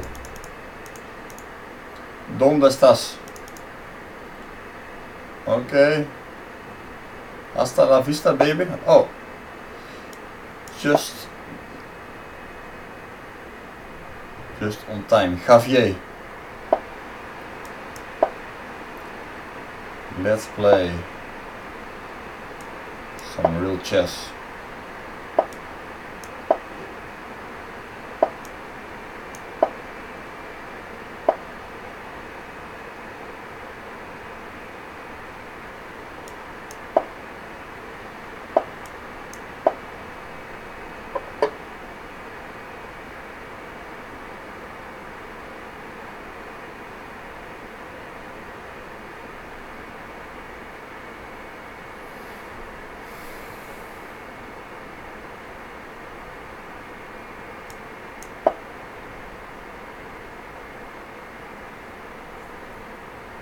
Yeah, he's playing some kind of b3 Sicilian.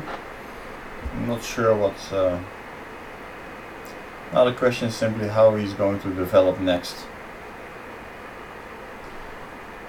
I could have played d6, but somehow not so crazy to play this move d6 because kind of opening up the bishop.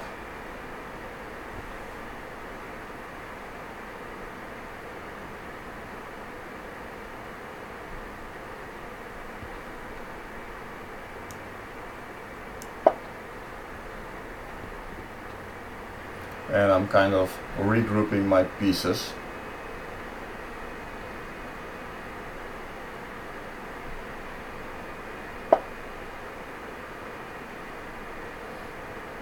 Yeah, so now knight takes e5 probably doesn't work because if knight takes e5, bishop takes g2, and then he has knight b5. Cannot play queen b7 because of knight d6 check.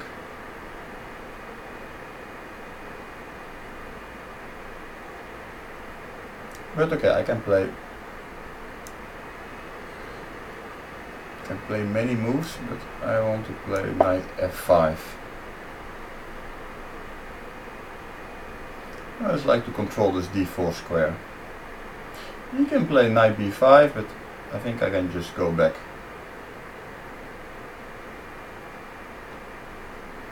There's no shame of going back sometimes.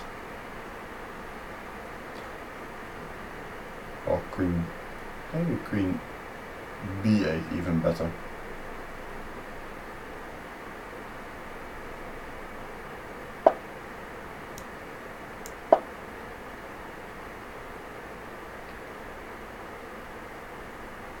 Of course I'm going to kick this knight out anyway, so I don't really care.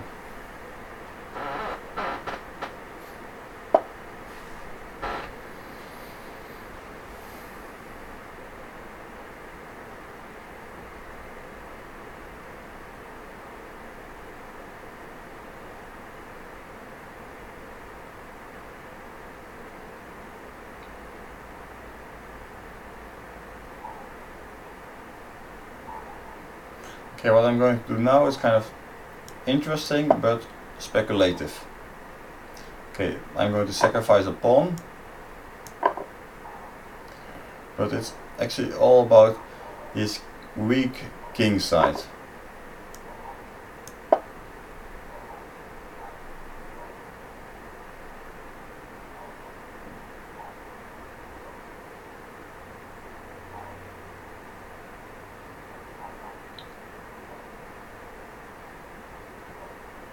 My main idea is simply that I'm going to put knight on d5 and or on g6, and I have a very nice positional compensation.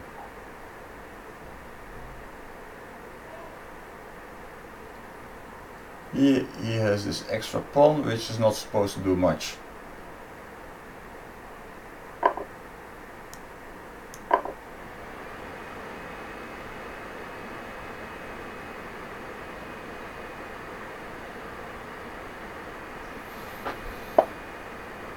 Yeah, so far so good. All moves my opponent played I kind of expected. So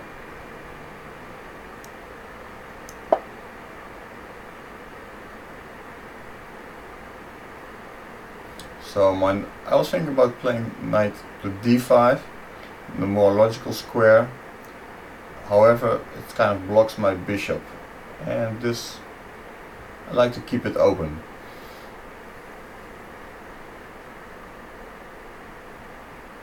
And knight is very good on g6, can jump to h4, f4. Main option attacking is e5 pawn.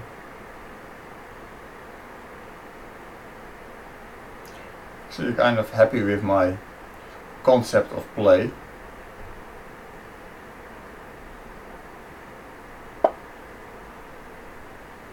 And I just like to play quiet.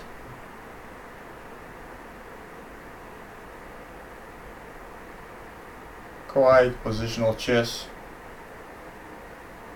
Because let's say his g pawn is gone and I think he will miss it very badly. Imagine if this pawn was on g3, then his knight on g6 would look pretty stupid.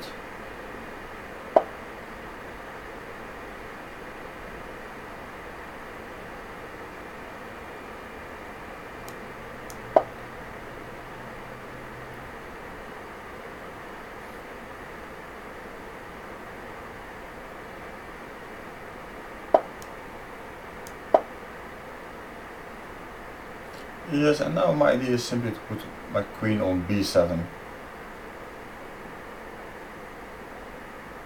Of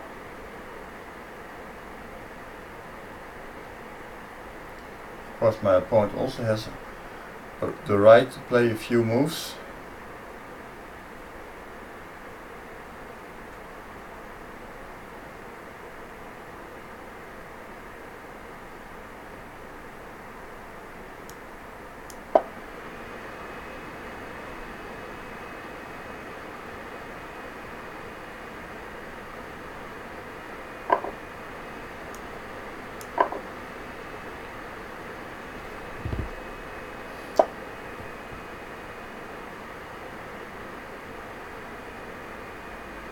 But it's very interesting where this will go to.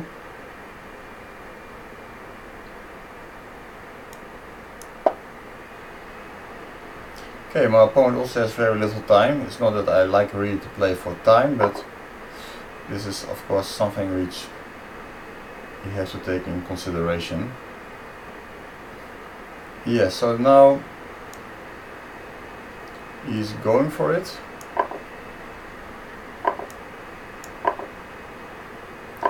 Because of my rook is hanging on d8, so I cannot do anything like bishop takes f3, but knight on f4 of course looks very threatening.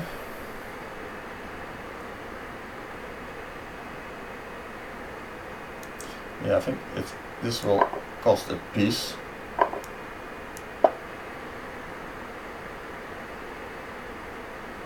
It does not. He has queen d4 or queen d6, and I cannot take because of the back ranked mate.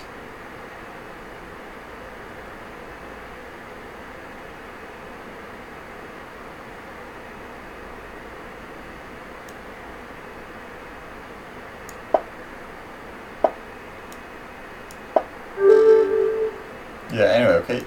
Still, even here, he's like 2 pawns up, but still his king is under huge pressure.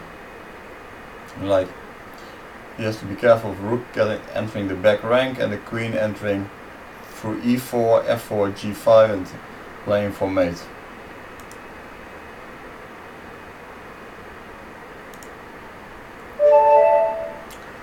Okay, let's play some feeder master. What was it? Candidate master. Candidate master. Okay.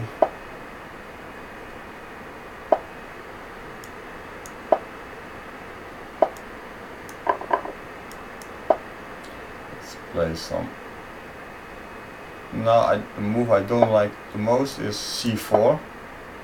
Playing again the Maroxy. Now we have some kind of nice dragon.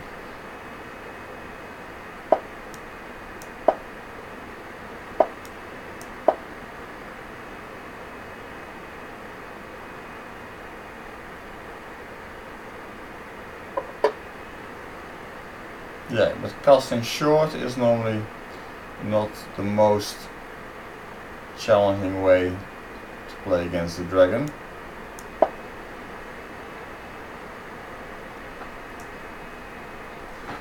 You have to play like a man, castle queenside, and try to mate black.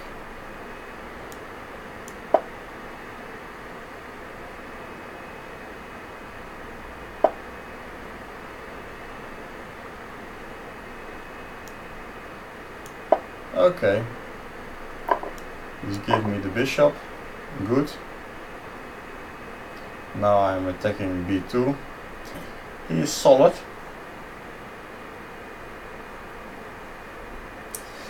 That's what I don't like. It's not going to be easy. Okay, if you give me just pawns like that. If you just give me pawns like that, well, who am I to say no, eh?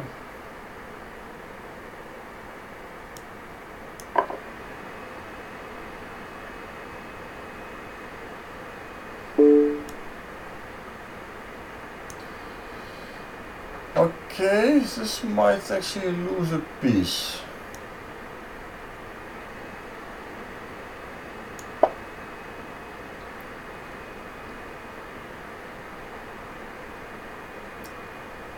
You were trying to be smart, huh? Mm-hmm.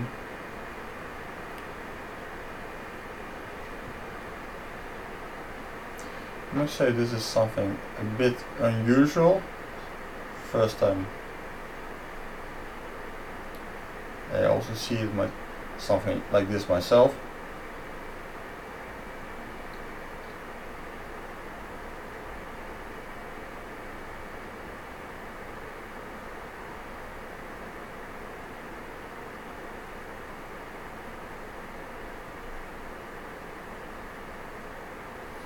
Yeah, well, that's just a piece.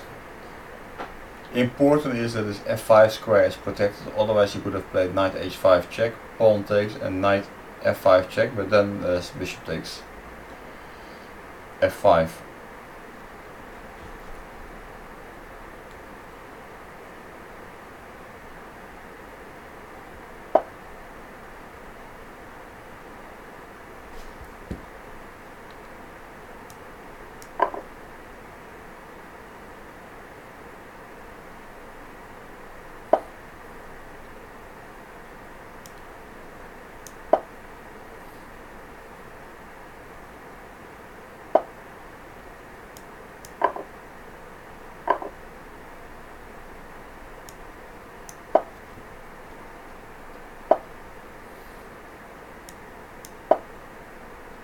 Yeah, well, I don't see how Mr. is going to save himself. I mean, it's just a piece down, and it's not getting any better. And which is actually quite logical, because once you're a piece down, it means that your opponent has more pieces to hurt you.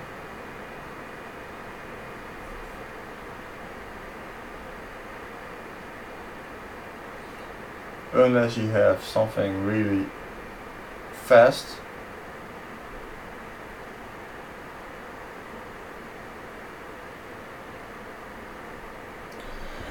Okay, candidate master. Time to resign. Life goes on. Or maybe not.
That's some little tactics again.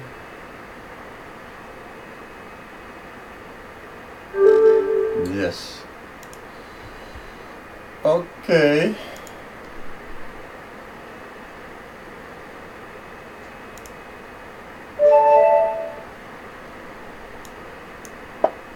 So let's maybe play 2 or 3 more games. Let's see how.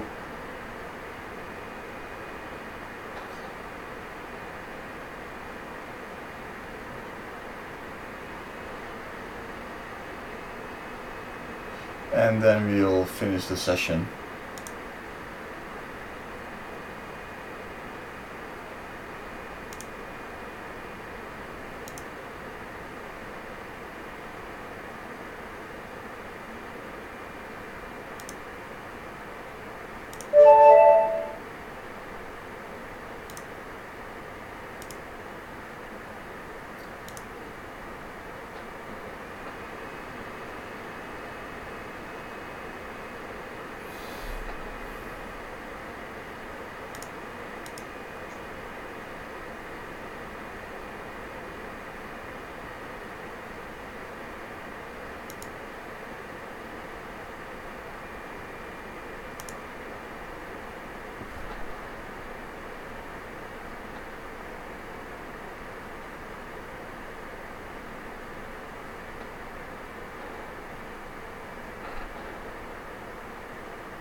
I don't know if there's a problem with the transmission or not, but let me know if there's a problem. So I just want to play just a few more games to see before we call it a day. I got some error about some free space or whatever. There's always some issue. So okay, so please let me play at least one more game.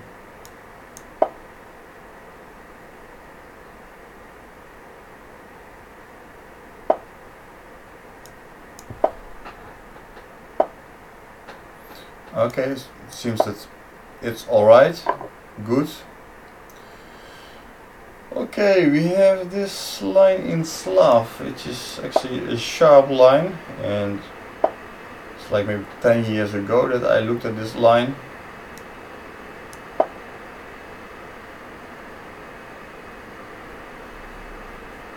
So no clue what's going on here.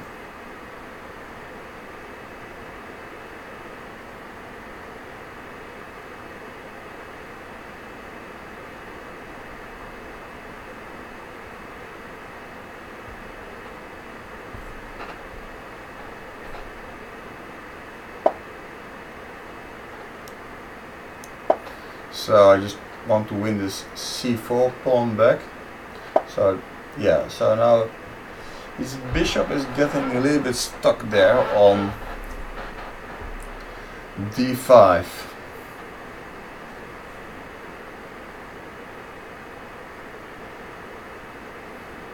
So I don't know what's going to happen, but let me play f3. Yeah, I was expecting this move g5, which of course is a bit weakening.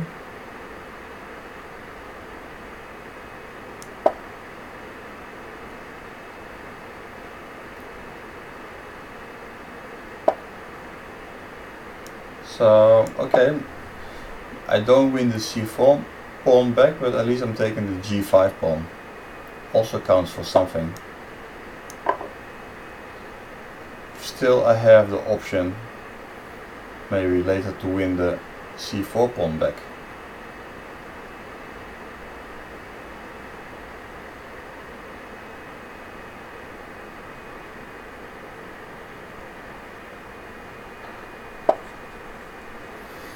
Okay, attacking my bishop, so I should pay a bit of attention.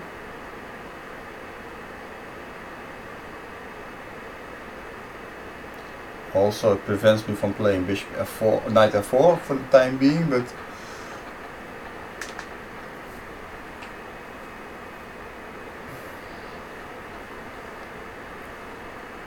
I like my position. I have the center, we have equal material, so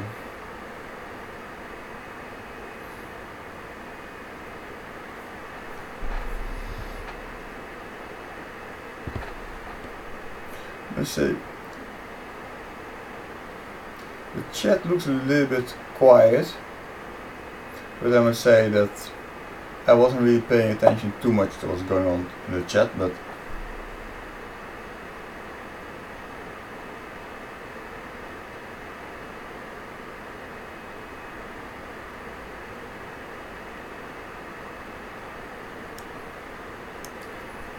okay, what I'm going to do with this bishop, let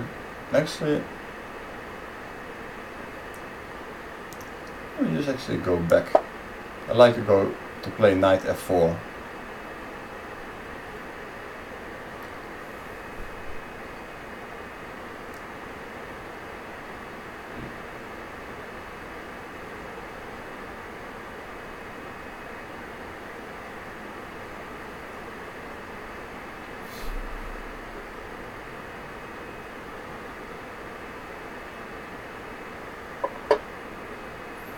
Yes, but this shouldn't be right, because after this move, knight f4, now this bishop on e6 is in serious trouble.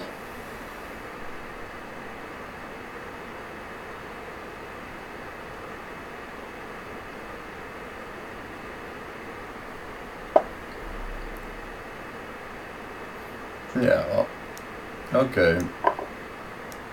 It allows me just to grab this pawn on c4, which means also I'm attacking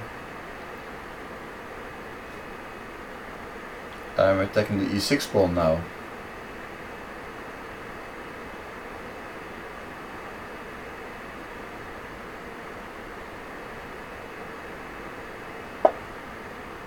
Yes, kind of hanging on, but what are you going to do after queen e2? Now your knight is hanging. Yeah, excellent. So, and now I'm 2 pawns up, and look at your beautiful pawn structure. 5 isolated pawns, and what about my pawn structure? That should say enough.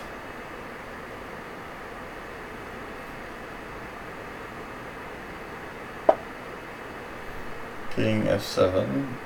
Well, at least you're defending your pawn, I have to say that.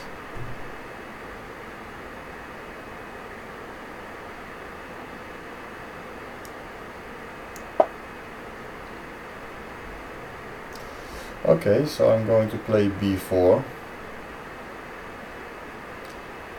Black has to be active, so knight d7, knight e5.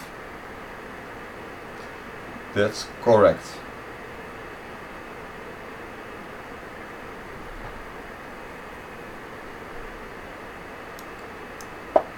So I want to stop knight to e5. Personally, I believe now the only move is to take on c3. It looks a bit scary, but okay. Probably black is going to lose anyway, but I'm going to play maybe f5 at some point.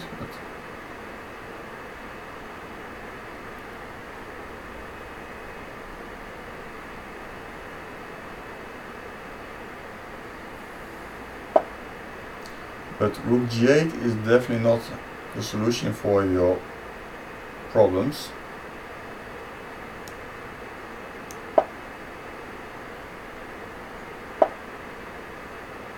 Yeah, it's a bit passive.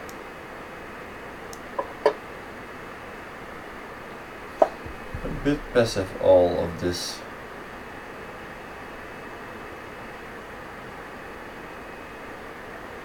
Okay, I can give you this pawn. I'm in a good mood today.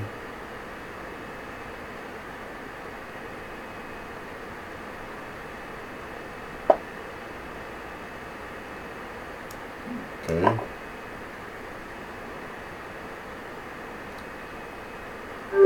If you insist. Okay, let's see who we have still there. I want to go out with a bang.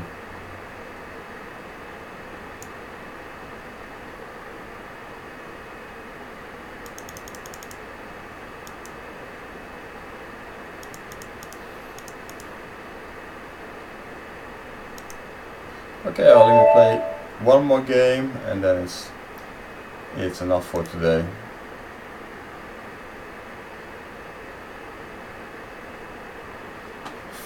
Frankie Swatch. Let's go, Frankie boy. Let's go.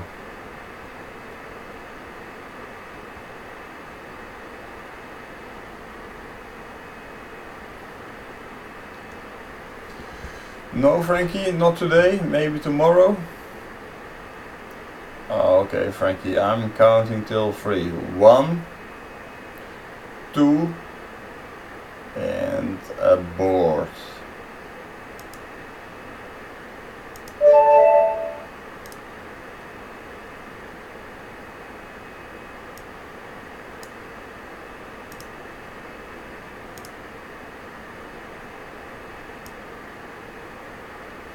Okay, one more game. Who is there?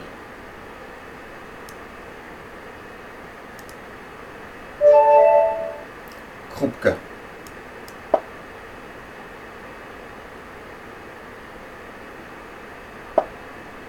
Groepke is there.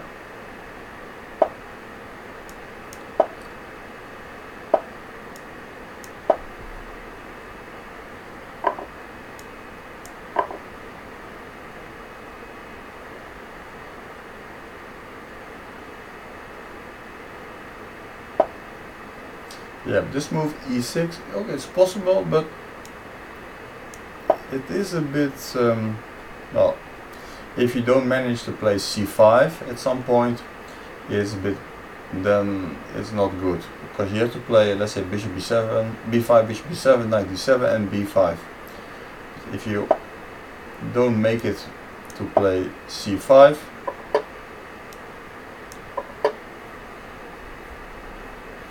it actually should be your first priority to manage to play c5, because like this, okay, you might get a bit of a passive position.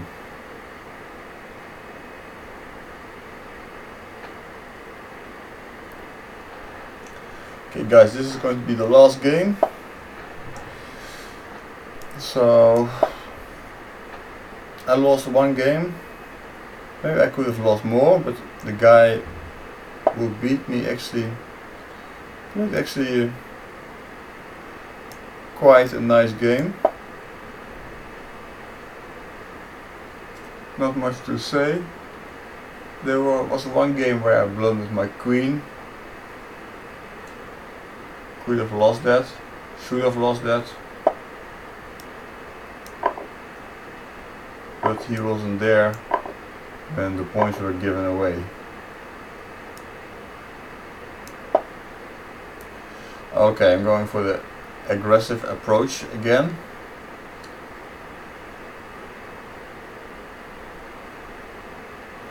Not sure it's so great, but my idea is actually to lock this bishop down on c8. And also cutting this queen off from the main playing area.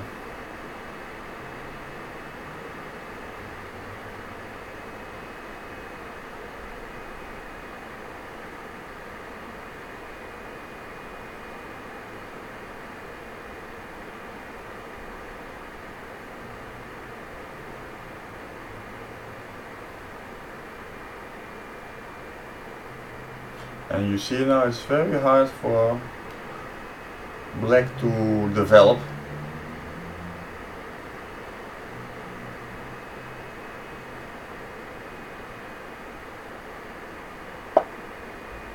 Okay, he's threatening mate, but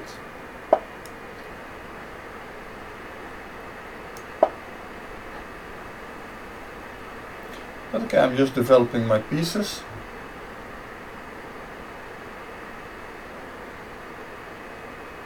Maybe I should have played g4 to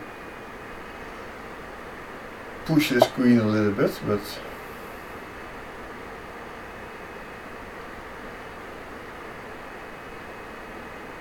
so let me do it now.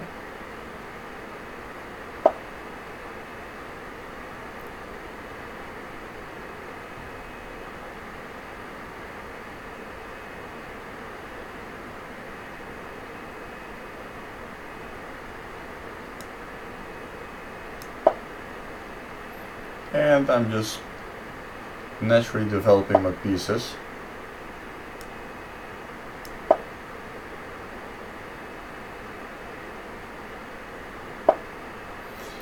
And okay, because it's the last game, let's play for some stupid tricks. Let's play for some stupid tricks.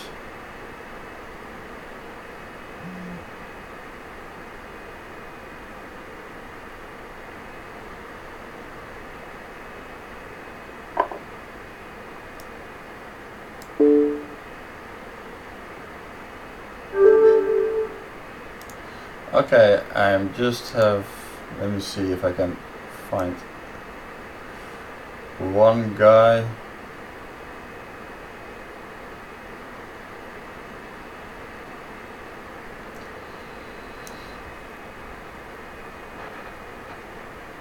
Okay, I think it's time to call it a day. Then enough is enough for today, so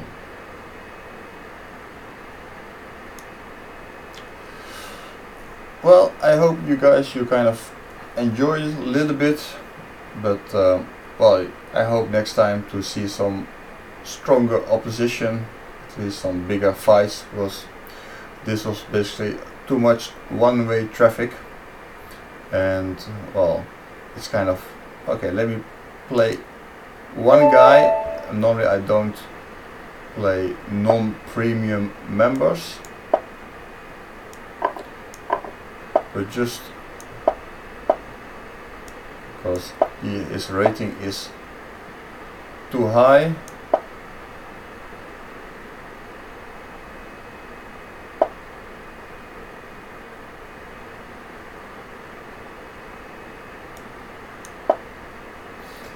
So I have to play this guy. Come on, I'm just blundering.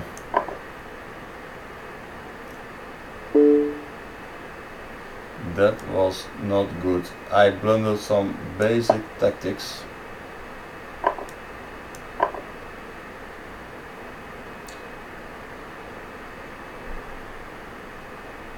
I'm still in the game, but of course this is not how you're supposed to play chess.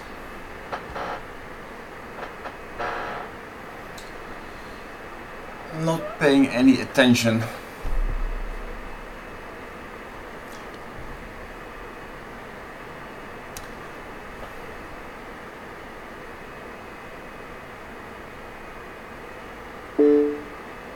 Well, this move actually I don't like so much because it's helping me out. My structure is now sort of back to normal.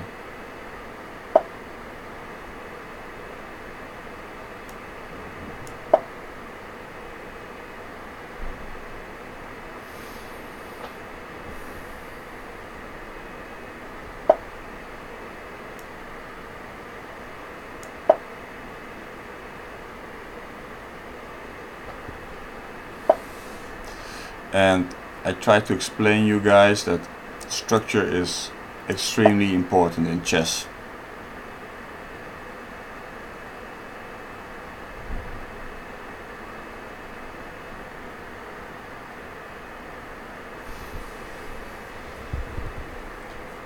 Okay, my king is on g8, which is kind of not the place where it should be. But for the rest, I cannot really complain too much.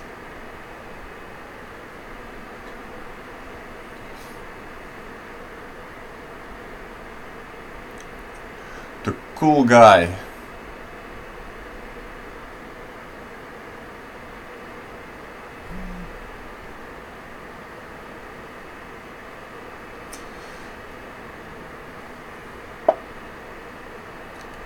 Cool guy is trying to escape to an endgame. Poor cool guy.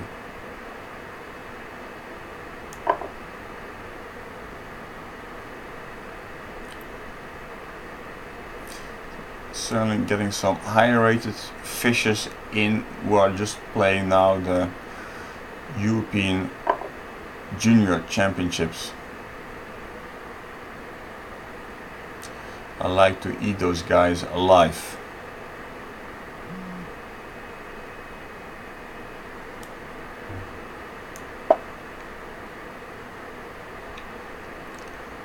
The poor guys. The poor guys.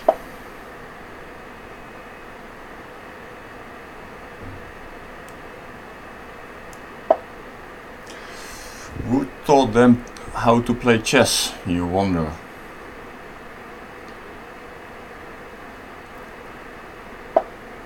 Oh my god. Oh my god. They all think it's all normal. Let me just take some pawn. Let's be greedy.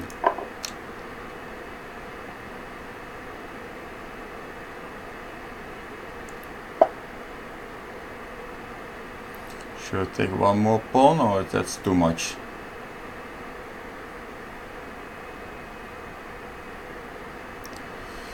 I like to take pawns, so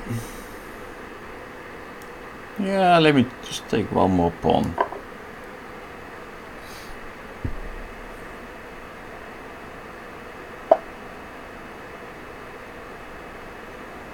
Okay.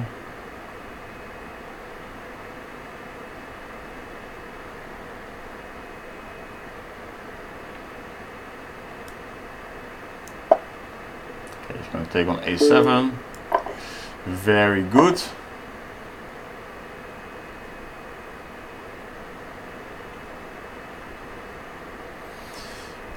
Very, very good.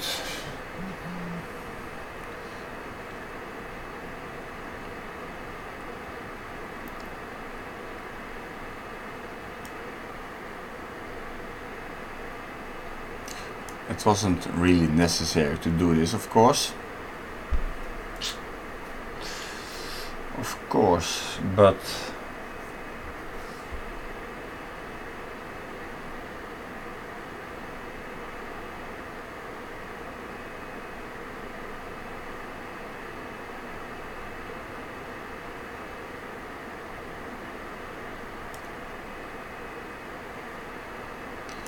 yeah, it was kind of stupid to allow this, but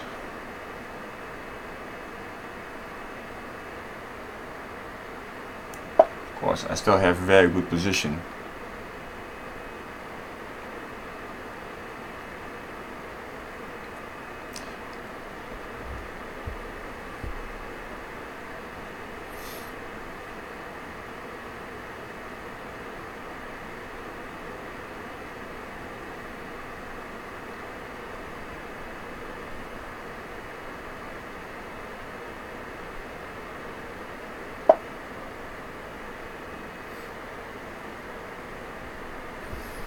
This is kind of nice of the guy. He doesn't want to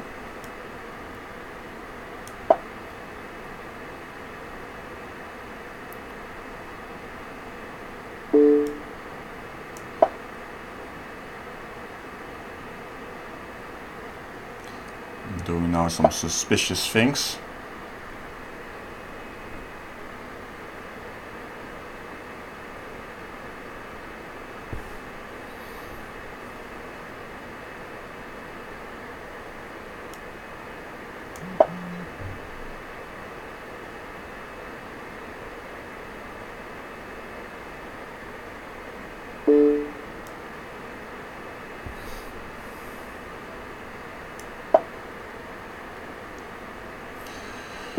Okay.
This should go very wrong here, but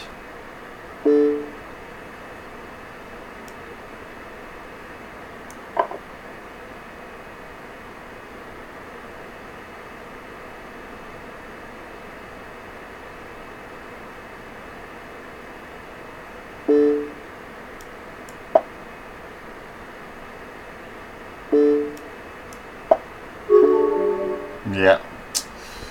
Okay, I should have won this game, but okay, one last game against the biggest fish around.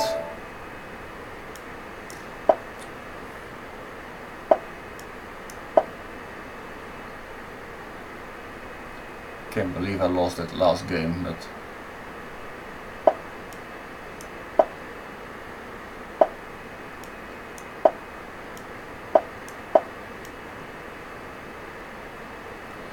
okay, Stoffzeiger likes to play Kingside.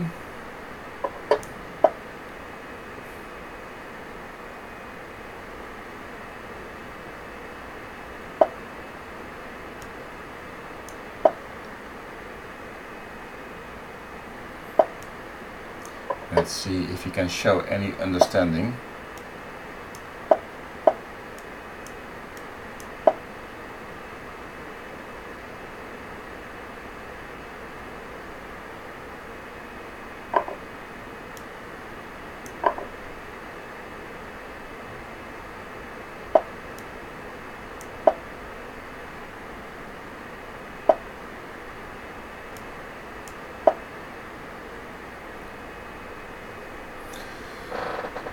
So, stofzuiger, vacuum cleaner.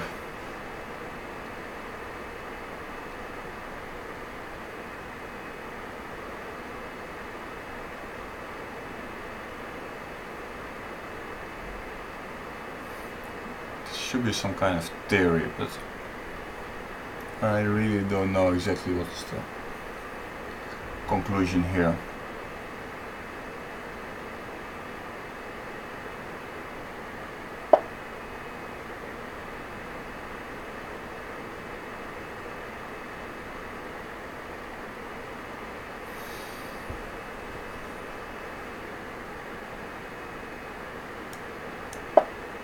Let me just make some random moves against this guy and it should work anyway.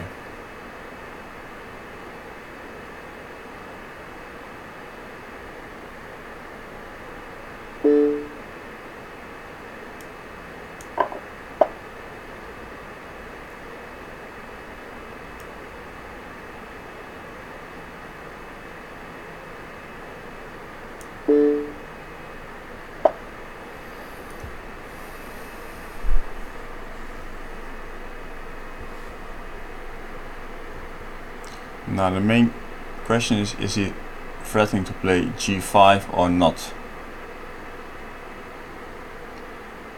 Okay, probably he is.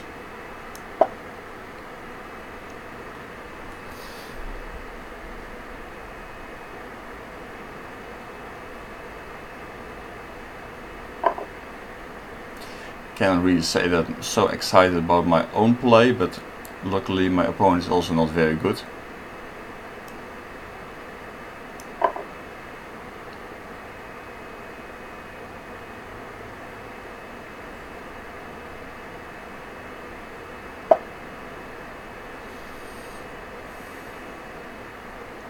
And the guy even wants to change queens. Well, ooh, I almost burned a piece. Almost he got me there.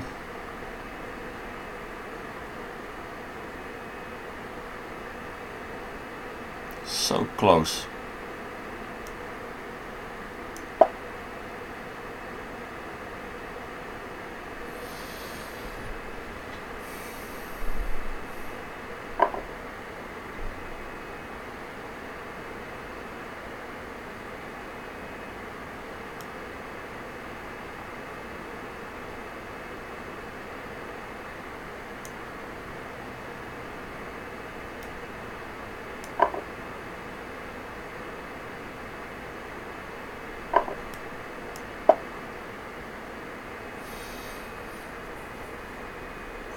But okay, I'm kind of active. He's one pawn up, but I have the active pieces.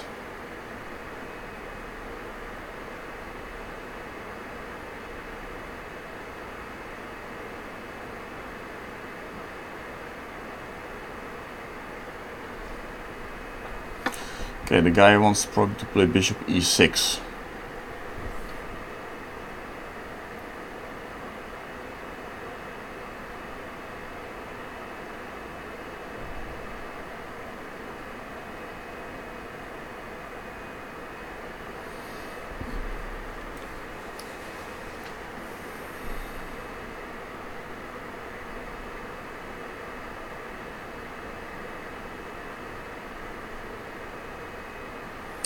Not so easy to make a move here.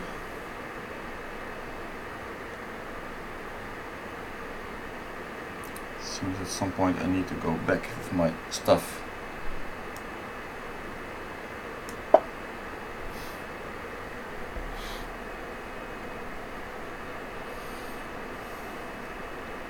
Have to beat this patzer.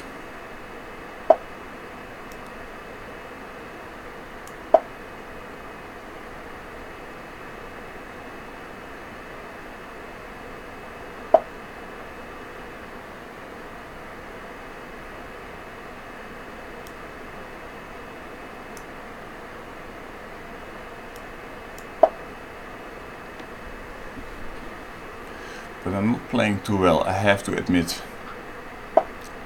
I have to admit that this is not my most shining game.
This is looking bad, huh?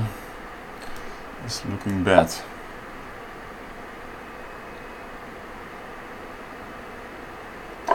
Not much to say. It's looking not good.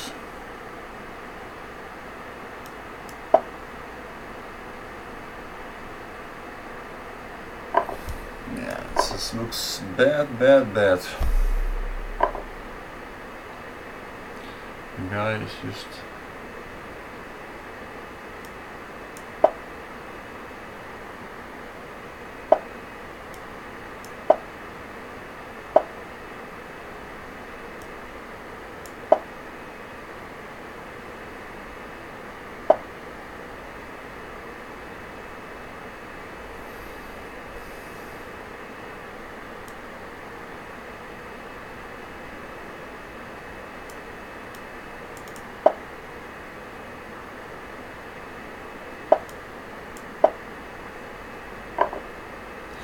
Alright, enough is enough for today. Okay guys, enough. And this was it. It was a good moment to quit, to start losing these kind of games against some junior players. Okay guys, see you next time. All the best. Bye bye.